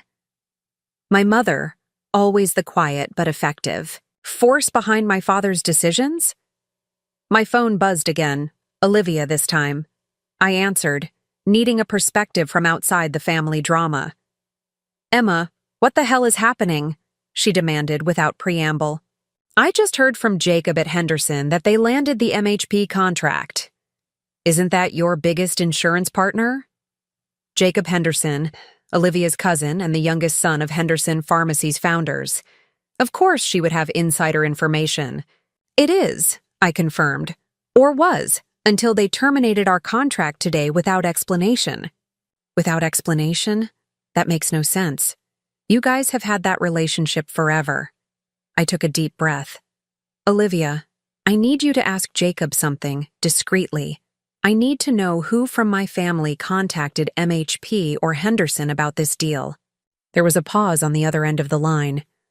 "You think your own family sabotaged your contract?" "Emma, that would be incredibly destructive. The company will lose millions." "I know. Which is why I need to find out who's behind it, and why." "I'll see what I can get from Jacob," she promised. "But be careful, Emma, if someone's willing to go this far." "I know," I repeated, staring out at the darkness beyond my window. "Believe me, I know." The next morning, I arrived at the office earlier than usual, prepared for the onslaught of questions that awaited me. My executive team was already gathered in the conference room, faces tight with concern. "I assume you've all heard about the MHP situation," I began without preamble. "Yes, they've terminated our contract effective in 90 days. Yes, they're moving their business to Henderson. No, they haven't provided a substantive explanation." "But why?" Thomas asked, voicing the question on everyone's mind. "Our metrics with them are stellar." "That's what I intend to find out," I replied. "In the meantime, we need to mitigate the damage. Pauline, I need a complete financial impact assessment. Worst-case scenario if we can't replace the MHP business elsewhere." Our CFO nodded grimly. "I've already started running the numbers. Preliminary estimate is a 28-32% drop in total revenue across all locations. Some stores will be hit harder than others based on local insurance demographics." The room grew quiet as the implications sank in. A revenue drop of that magnitude would mean layoffs, possibly even store closures. "We're not accepting this as a done deal," I said firmly. "I'm personally reaching out to every executive at MHP that I have a relationship with. In parallel, we need to accelerate our outreach to other insurance carriers, United, Blue Cross, Centene. If MHP won't reconsider, we need to replace as much of that business as possible." The team nodded, professional determination replacing shock as we outlined a response strategy. I assigned responsibilities, set reporting timelines, and emphasized the need for absolute discretion about our internal concerns. "This company has faced challenges before," I reminded them as the meeting concluded. "We'll weather this one too." As the team filed out, Grace approached with a concerned expression. "Mark has been calling nonstop since yesterday. He's on his way in now, demanding to speak with you." I nodded, steeling myself. "Send him in when he arrives." 10 minutes later, Mark burst into my office, his face flushed with a combination of anger and what looked almost like fear. "What the hell is going on with MHP? Why didn't you call me?" "Back?" I studied him carefully, searching for any sign of guilt or duplicity. I was busy dealing with the fallout of our largest insurance partner suddenly terminating our contract without explanation. "Tell me, Mark, does that strike you as odd timing?" He frowned. What are you implying? I'm not implying anything. I'm asking directly. Did you or Dad contact MHP about transferring their business to Henderson? Mark's expression shifted from defensive to genuinely shocked. What? No. Why would we do that? It would cripple the company. Exactly, I replied, still watching him closely. It would significantly devalue Wilson Family Pharmacy, make it seem as though my leadership was failing, perhaps create a situation where the board might consider a change in management. Understanding dawned on his face. You think we're trying to sabotage the company to force you out? Emma, that's insane. I want a place in this business, not to destroy it. His reaction seemed authentic, but I'd been fooled by my brother's apparent sincerity before. Someone contacted MHP, someone with enough influence to convince them to end a 20-year relationship that was beneficial to both sides. Mark sank into the chair across from my desk, running a hand through his hair. It wasn't me, Emma. I swear. And Dad. He's been focused entirely on his recovery. He barely has the energy to discuss business at all, let alone orchestrate something like this. What about Mom? He scoffed. Mom? She's never involved herself in the business operations. She wouldn't even know who to contact at MHP. I wasn't so sure about that. Diane Wilson had always been more aware of my father's business dealings than she let on. But Mark's point about our father's weakened condition rang true. Robert Wilson was many things, but he had never been the type to deliberately damage his own company, regardless of personal conflicts. Then who? I asked, more to myself than to Mark. Before he could respond, my phone rang. Gregory Bennett. I answered immediately, putting it on speaker so Mark could hear. Emma, I've just received some concerning information from my contact at MHP, the lawyer began.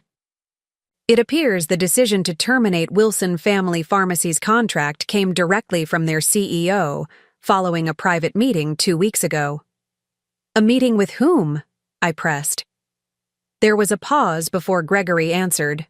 With James Blackwell. Mark and I exchanged confused glances.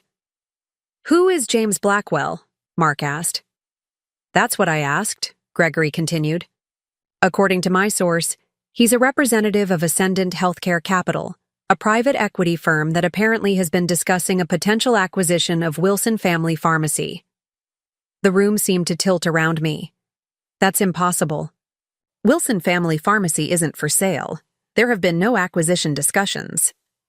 Nevertheless, Mr. Blackwell presented himself as an authorized representative of the Wilson family's interests, with documentation suggesting preliminary acquisition talks were underway. He informed MHP that under new ownership, the pharmacy would be restructuring its insurance partnerships. Mark's face had gone pale. But that's fraud. Someone is impersonating our family in business negotiations? Not impersonating, I said slowly, pieces clicking into place. Representing. Gregory, I need you to find out everything you can about Ascendant Healthcare Capital, and about James Blackwell specifically. And I need those financial records I requested yesterday, immediately. After ending the call, I turned to Mark, whose expression had shifted from confusion to anger. Someone is trying to sell our company out from under us, he said incredulously. It appears so, I agreed. And they're sabotaging our key business relationships to drive down the value before the sale. But who would have the authority to even begin those conversations? It would have to be a family member, or someone with legal power to represent the family's interests. I nodded grimly. Exactly. And there aren't many people who fit that description. Mark's eyes widened as he followed my logic. You can't seriously think Dad is behind this? I don't know what to think, I admitted, but I intend to find out. The answers began to emerge that afternoon when Gregory's assistant delivered a thick folder of financial documents to my office. Mark had insisted on staying, his own stake in the company giving him legitimate interest in whatever we might discover. We spread the documents across the conference table: banking statements, tax filings, loan applications, and internal financial reports going back 10 years. At first glance, everything appeared in order, matching the summary reports I received regularly as CEO. But as we dug deeper, discrepancies began to emerge. Small at first: expense accounts with vague descriptions, consulting fees to companies I'd never heard of, loan repayments for loans that weren't on our main books. "This doesn't make sense," Mark murmured, comparing two documents. "According to this tax filing, we took a $2 million loss on the West Side location 3 years ago, but the store performance reports show it was profitable that year." I looked over his shoulder, frowning. "And here, a series of payments to BSG Consulting, $50,000 per quarter for the past 5 years. We don't work with any consulting firm by that name." As we continued our investigation, a disturbing pattern emerged. For years, money had been flowing out of Wilson Family Pharmacy through various channels, always just below the threshold. That would trigger closer scrutiny from our regular auditors. The totals were staggering: nearly $4 million over the past decade. "Dad has been siphoning money from the company," Mark said, his voice hollow with disbelief. "But why? We're profitable. He takes a generous salary and dividends." I shook my head, equally bewildered. And where is the money going? These shell companies, these consultants, they must lead somewhere. The answer came from an unexpected source. As we sat surrounded by evidence of financial impropriety, my phone rang. Olivia. "Emma, I talked to Jacob," she said without preamble. "He says Henderson has no deal with MHP. They were approached about it, but negotiations fell through when they asked for proof that Wilson Family Pharmacy was actually being sold." "Wait, what?" I sat up straighter. "Henderson isn't taking over the MHP contract?" "No. According to Jacob, this whole thing was orchestrated by someone trying to create the appearance of business instability at Wilson. But when Henderson demanded documentation proving the sale was real, everything went quiet. MHP is now scrambling to figure out what's happening with their pharmacy coverage." I exchanged a glance with Mark, whose expression mirrored my own. Confusion. "Olivia, did Jacob mention the name Ascendant Healthcare Capital? Or James Blackwell?" "Blackwell, yes. Jacob said he was the one who approached Henderson, claiming to represent the new buyers of Wilson Family Pharmacy. They were suspicious from the start. It's a small industry, and no one had heard anything about your company being for sale." "And did Henderson verify Blackwell's identity? His connection to this Ascendant company?" "That's the weird part," Olivia replied. "When they started asking questions, he disappeared. MHP is apparently furious. They ended a long-term contract based on his representations." After thanking Olivia and ending the call, I turned to Mark. "This makes even less sense now. Someone created an elaborate deception to make it appear our company was being sold and deliberately damaged our business relationships. But there's no actual sale happening?"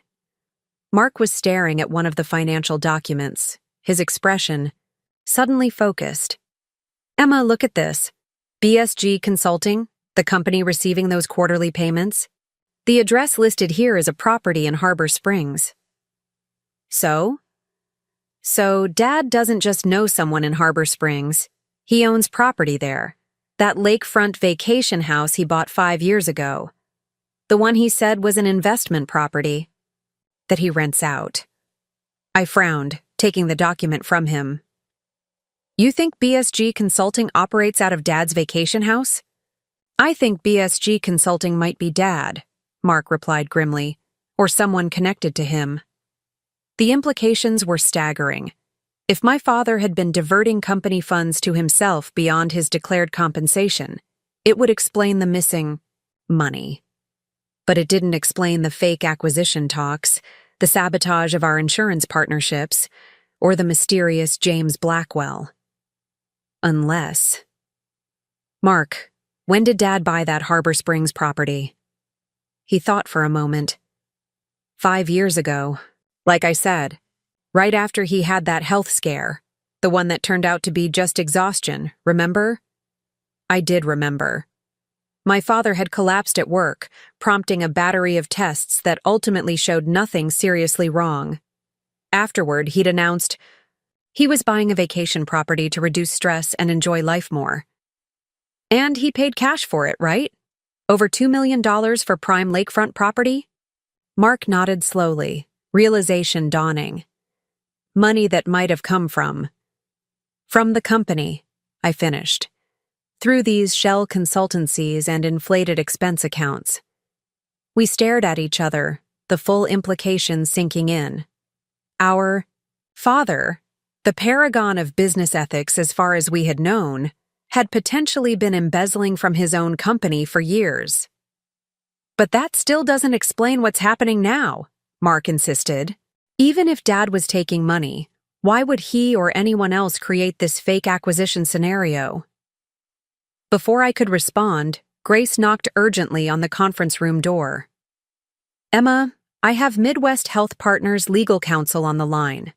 They're threatening to sue us for breach of contract and fraudulent representation.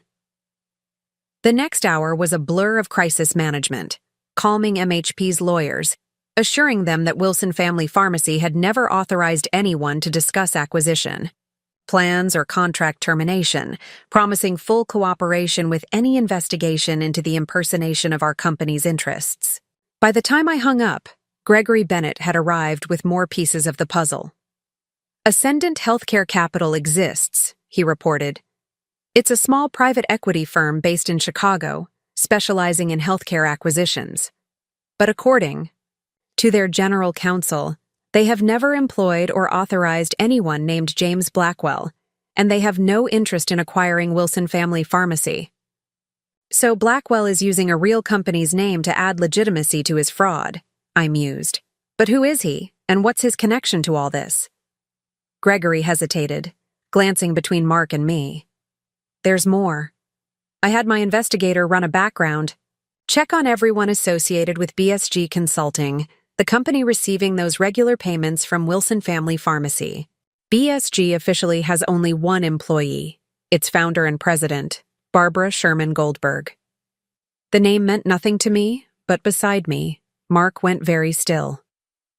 Dad's secretary, he said quietly. From before you joined the company, she retired. About 10 years ago. Gregory nodded. She did retire from Wilson Family Pharmacy, but according to state records, she then immediately founded BSG Consulting, which has had exactly one client for the past decade. Our company, I said, the pieces finally coming together. She's a front for Dad to funnel money out. That appears to be the case, Gregory confirmed. As for James Blackwell, we haven't identified him yet, but we're continuing to investigate. After Gregory left, Mark and I sat in stunned silence, trying to process what we'd learned. Our father had been systematically diverting funds from the company for years, using a trusted former employee as cover. But the current situation, the fake acquisition, the sabotage of our insurance contracts, remained a mystery. We need to talk to Dad, Mark said finally. Directly, face to face. No more speculation. I nodded in agreement. And we need to bring evidence. He'll deny everything otherwise. When? I glanced at my watch. Now, before this gets any worse. The drive to our parents' lakefront home was tense, both of us lost in our own thoughts. I couldn't reconcile the father I thought I knew, demanding but principled, tough but fair, with someone who would steal from his own company, let alone orchestrate an elaborate scheme to damage it. As we pulled into the circular driveway, I noticed a sleek black car I didn't recognize parked near the entrance. Are we expecting company? I asked Mark. He shook his head, looking equally puzzled. Mom didn't mention anyone visiting when I talked to her this morning. We approached the front door with growing unease. Before we could ring the bell, it swung open, revealing our mother in an elegant dress more suited to a business dinner than a quiet day at home. Emma, Mark, she greeted us, surprise evident in her voice. We weren't expecting you. Clearly you were expecting someone, I replied, nodding toward the unknown car. We need to speak with Dad. It's urgent. My mother hesitated, something like fear flickering in her eyes. Your father is resting. The doctor said he shouldn't be disturbed. Mom, Mark said firmly, we know about the money, about BSG Consulting. And Barbara Goldberg. We know Dad has been taking funds from the company for years. The color drained from her face. I don't know what you're talking about. I think you do, I countered, stepping past her into the foyer. And I think you also know who James Blackwell is, and why he's trying to destroy our company's business relationships while pretending it's being sold. My mother's response was cut off by the sound of voices from the direction of my father's. Den, his distinctive deep tone, followed by another man's that I didn't recognize. Without waiting for permission, I moved toward the sound, Mark close behind me. I pushed open the den door to find my father sitting in his armchair, looking far more alert and energetic than a man supposedly requiring constant rest. Across from him sat a stranger, tall, polished, in an expensive suit that screamed corporate lawyer or investment banker. Both men looked up in shock at our entrance. For a long moment, no one spoke. Then the stranger rose, extending his hand with practiced smoothness. You must be Emma and Mark. Your father has told me so much about you both. I'm James Blackwell, from Thornfield Capital. My blood went cold.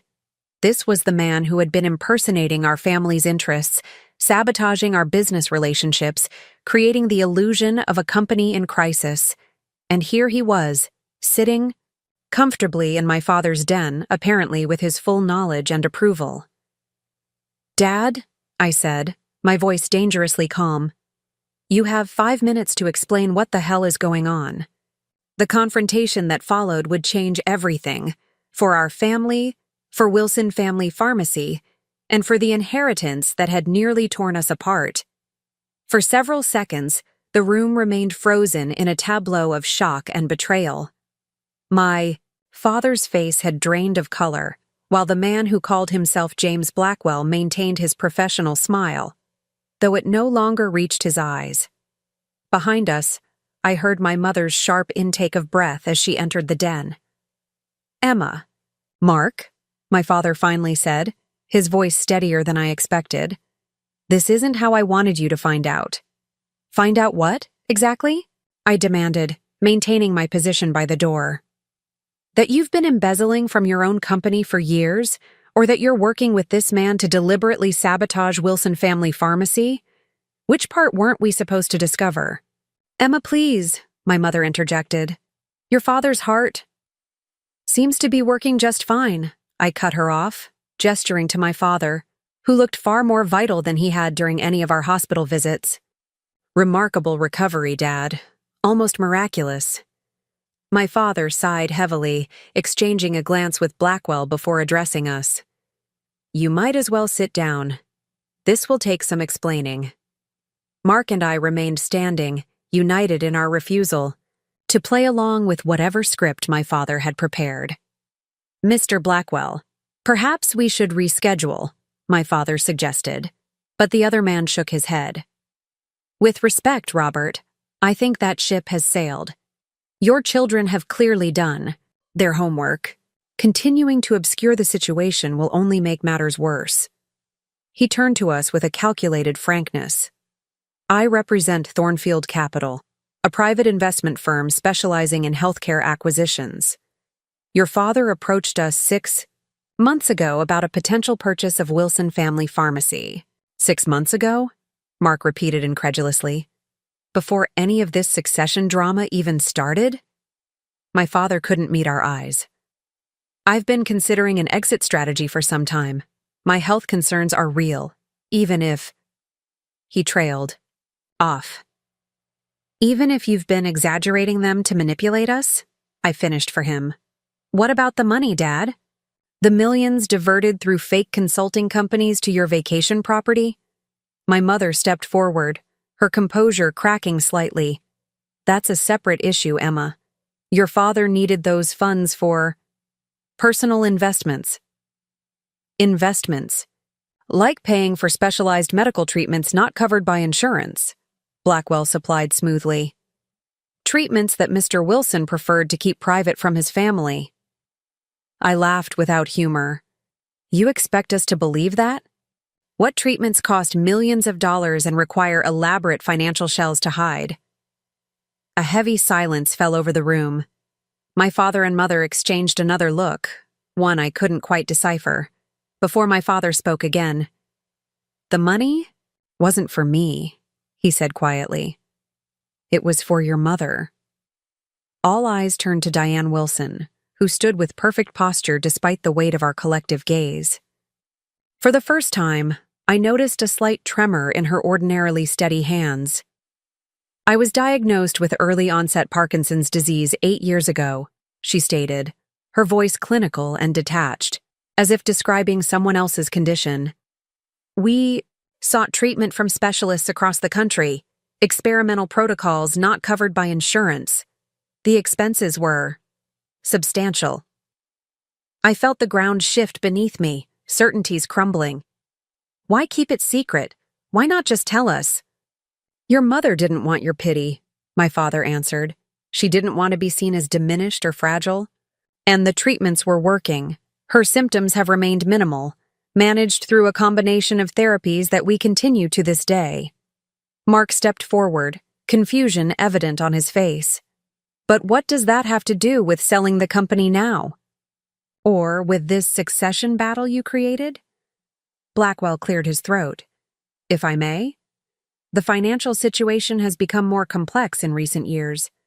The specialized treatments Mrs. Wilson requires have doubled in cost, while their effectiveness has begun to plateau. Additionally, there have been some investment setbacks.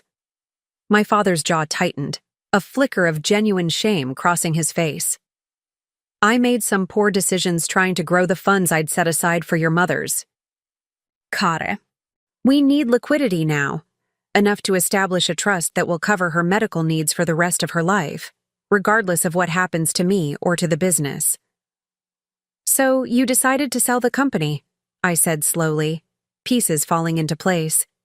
But you knew I'd fight it, because I've invested my entire career in building it up. He nodded reluctantly. I thought if Mark were positioned as my successor, the transition to a sale would be smoother. He has less attachment to the day-to-day operations, less personal identity wrapped up in the business. Mark made a sound of disbelief. So I was never meant to actually run the company? I was just a placeholder until you could sell it out from under both of us? The intent was to provide for all of us, my father insisted. The sale would generate enough capital to secure your mother's care with substantial portions set aside for both of you to pursue other ventures. I turned to Blackwell, whose calculated calm was beginning to irritate me. And your role in all this? Impersonating our family to sabotage our insurance contracts doesn't sound like standard acquisition procedure. For the first time, the auteur polished executive looked uncomfortable. Thornfield prefers to acquire companies at advantageous valuations. Sometimes that requires creative approaches to market positioning. You mean fraud, I translated flatly. You deliberately damaged our business to drive down the purchase price. My father raised a hand in a placating gesture. The contract termination was meant to be temporary. Midwest Health would renew with the company under new ownership, with minimal disruption to patients. It was a financial maneuver, not sabotage. A financial maneuver that would have cost jobs, damaged our reputation, and potentially harmed the patients who rely on us. I countered, anger building again. All so you could squeeze a few more million out of the sale price. It's business, Emma, my father said tiredly. Sometimes difficult decisions must be made for the greater good of the family. Whose family? I demanded. Because from where I'm standing, you've betrayed everyone in this room. You lied to Mark about giving him the company. You tried to push me out of the business I built. You kept Mom's condition secret from us for years, depriving us of the chance to support her. and you've been stealing from the company that employs dozens of people who trust and depend on you. My mother stepped forward, her expression softening. Emma, try to understand. Your father was protecting me, protecting all of us. He wanted to ensure my care without burdening you or Mark with the responsibility. That wasn't his decision to make, Mark said quietly, surprising me with his firmness. We're not children anymore. We deserved the truth.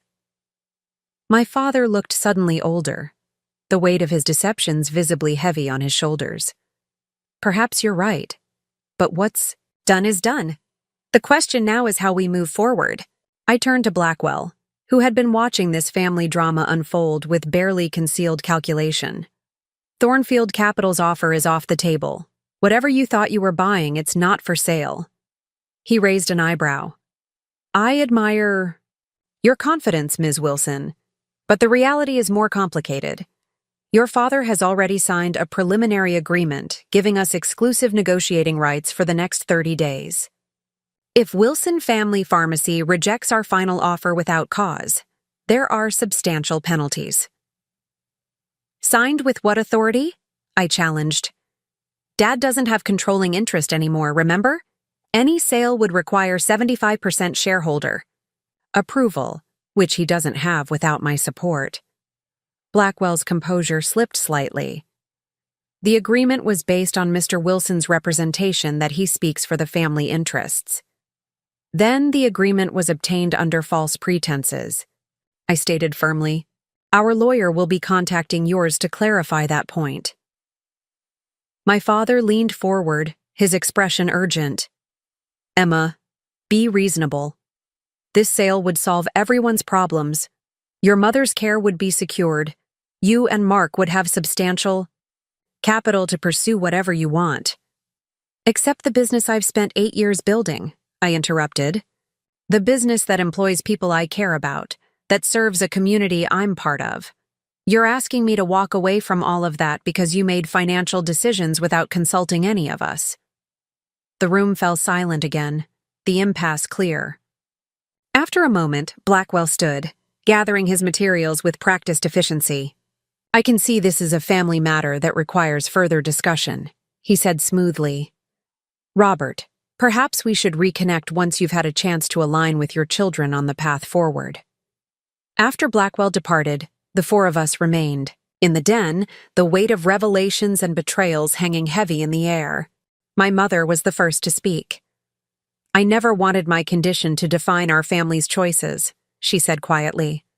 But the reality is, my care is expensive, and it will only become more so as time goes on. You should have told us, Mark replied, his voice gentler than I expected. We could have faced this together, as a family, instead of through all these lies and manipulations. My father sighed heavily. I've handled this badly. I can see that now. But my concern for your mother's welfare is genuine, as is my worry about the financial burden her care represents. I paced the room, mind racing with implications and possibilities. How much? I finally asked. How much do you need to secure Mom's care long term? My father named a figure that made my breath catch, substantial, but not astronomical given the company's current valuation. The treatments she's receiving now cost nearly $200,000 annually, with increases expected as her condition progresses. I nodded slowly, an alternative path beginning to form in my mind. There are other ways to address this without selling the company out from under us. Such as? My father asked skeptically. A restructuring, I proposed. The company creates a dedicated healthcare trust for Mom, funded through a percentage of annual profits.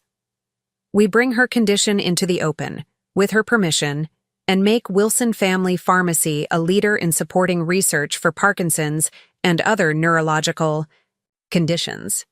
My mother looked startled. You would do that? Use the company to publicly support my cause? It's not just your cause, Mom.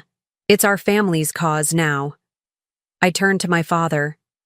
As for the funds you've already diverted, we'll need to regularize Those transfers document them properly as loans or distributions to avoid potential legal issues. My father's expression wavered between resistance and relief. The company can't afford to fund both your mother's care and continue its expansion plans. We'll adjust the expansion timeline, I countered. Open 2 new locations in the next 3 years instead of 4. Delay some capital improvements. It's doable. Mark, who had been listening intently, finally spoke up. What about me? Where do I fit in this new vision? I met my brother's gaze directly. That depends on you. The offer I made before still stands. Join the company, learn the business from the ground up, earn a leadership role based on merit and contribution. But now there's a purpose beyond just carrying on the family name. There's Mom's Care. There's our new mission supporting neurological research. Is that something you want to be part of? For the first time since this crisis began, a genuine smile crossed Mark's face. Actually, yeah, that sounds like something worth committing to. My father looked between us, confusion evident. You're willing to forgive everything? The deception, the attempts to push you out, the financial improprieties? Forgive? Eventually. Maybe, I replied candidly. Trust again? That will take time and concrete actions on your part. But write off the company and walk away? No. Why not? My father pressed. After everything that's happened, it would be simpler to take the money from the sale and start fresh elsewhere. I glanced around the room, at my mother, standing, straighter now that her secret was in the open, at Mark, looking engaged and purposeful for perhaps the first time in his adult life, at my father, bewildered that his children weren't following the path of least resistance.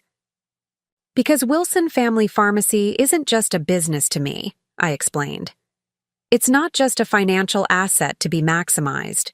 It's our legacy, yes, but it's also a community resource, a provider of essential services, an employer of people who depend on us.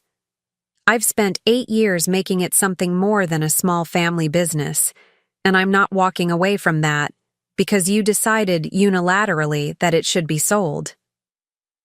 And, Mark added unexpectedly, because Emma's right. She's built something worth fighting for, something I'd like to be part of in a real way, not just as a figurehead or placeholder. My father fell silent, absorbing our unified front. My mother moved to stand beside him, placing a hand on his shoulder in a gesture of both support and gentle restraint.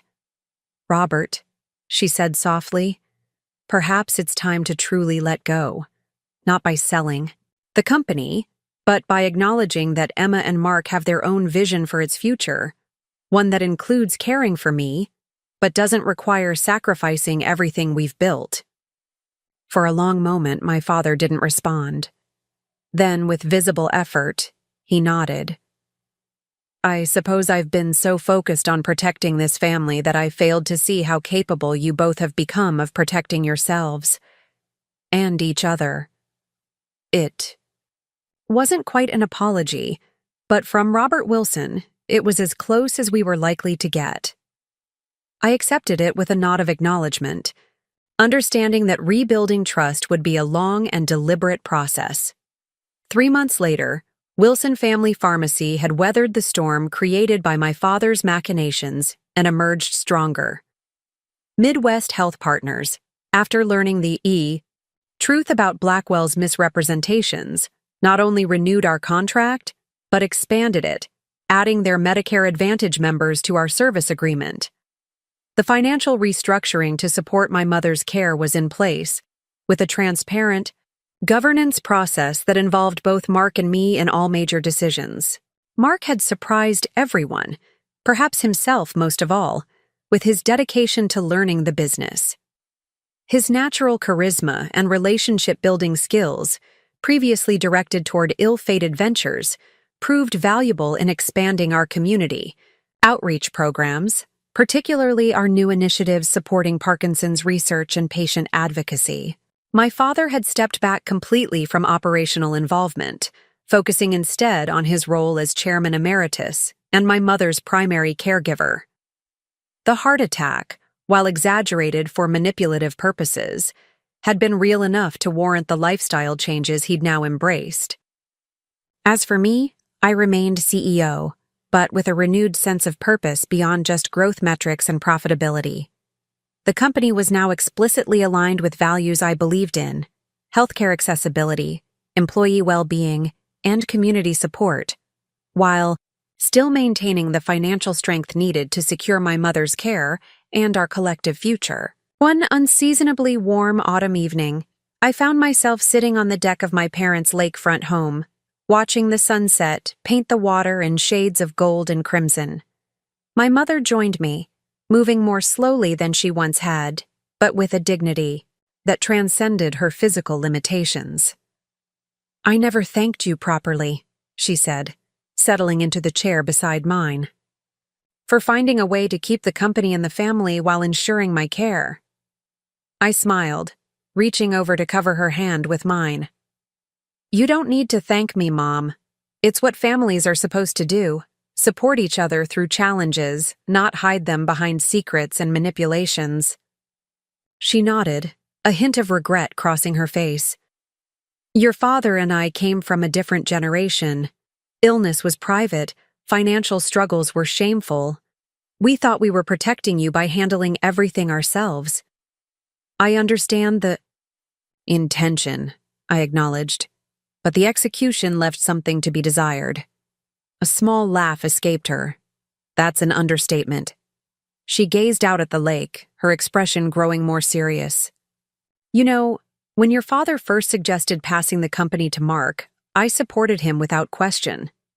Not because I didn't recognize your contributions, but because it was the path of least resistance. The traditional choice that wouldn't raise eyebrows or challenge expectations. And now?" I asked quietly. "Now I realize how narrow-minded that was. How unfair to you, yes, but also how limiting for the company itself." She turned to face me fully. "Wilson Family Pharmacy is stronger with you at the helm, Emma.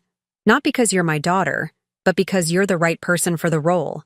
The one who sees beyond profit margins to the real purpose of what we built." Her words warmed me in a way that all my professional accomplishments never had.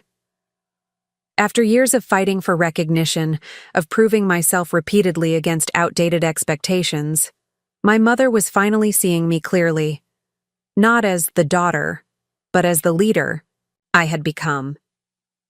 The sound of laughter drew our attention to the shoreline, where Mark was skipping stones with his fiancée Jessica. Their wedding was planned for the spring, with the ceremony to be held right here on the lakefront property. Another change from our family traditions, another sign of the new reality we were creating together. "He's different since all this happened," my mother observed, following my gaze. "More grounded, more purposeful." "He needed a real challenge," I replied. "Not something handed to him because of birth order or gender, but something he had to earn, something with meaning, beyond status or title." "And you?" she asked. "Are you content with how things have resolved?" I considered the question seriously. The past 3 months had been exhausting, rebuilding business relationships, implementing the financial restructuring, establishing new governance procedures that prevented any single family member from making unilateral decisions about the company's future. At times, I'd questioned whether it wouldn't have been simpler to walk away with a settlement from the sale, to start fresh elsewhere without the weight of family complications. But then I'd visit one of our pharmacy locations, see the staff, engaged in their work, witness the relationships they'd built with patients who depended on us for their healthcare needs. I'd sit in meetings with Mark, watching him grow into his new role with unexpected dedication and insight. I'd review the progress reports from the Parkinson's research initiatives we were supporting, knowing that while they might not change my mother's prognosis, they could make a difference for countless others facing the same diagnosis. "Yes," I said finally. "I'm content. Not because everything is perfect or because all the hurt has been healed, but because we're building something meaningful together, something that honors the past while creating a better future." My mother squeezed my hand, tears shimmering in her eyes. That's all any parent really wants, for their children to build something better than what came before. As the sun dipped below the horizon, casting long shadows across the water, I reflected on the journey that had brought us to this moment. What had begun as a battle over inheritance, over who was more deserving of my father's legacy, had transformed into something far more significant, a reckoning with old wounds, hidden truths, and the kind of family we wanted to be moving forward. The company that had almost torn us apart had ultimately brought us together, not through blind adherence to tradition or the path of least resistance, but through the harder, more rewarding work of creating a new reality based on transparency, mutual respect, and shared purpose. Wilson Family Pharmacy would continue as our family's legacy, but on new terms that recognized merit over birthright, contribution over entitlement, and the strength that comes from facing challenges together rather than hiding behind comfortable lies. For me personally, the victory wasn't just in retaining leadership of the company I'd built, but in transforming what that leadership meant, expanding it beyond profit margins and growth metrics to encompass the well-being of my family, our employees, and the community we served. As Mark and Jessica joined us on the deck, bringing with them the energy and optimism of new beginnings, I felt a sense of peace settle over me.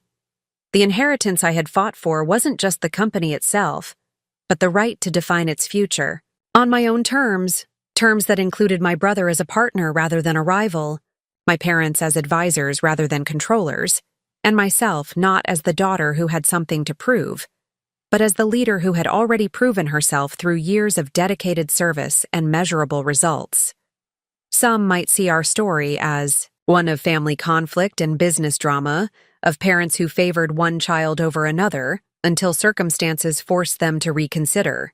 But I prefer to see it as a story of evolution, of a family business that grew beyond its origins, of relationships that transformed through crisis, and of individuals who found the courage to create a new reality when the old one no longer served the greater good.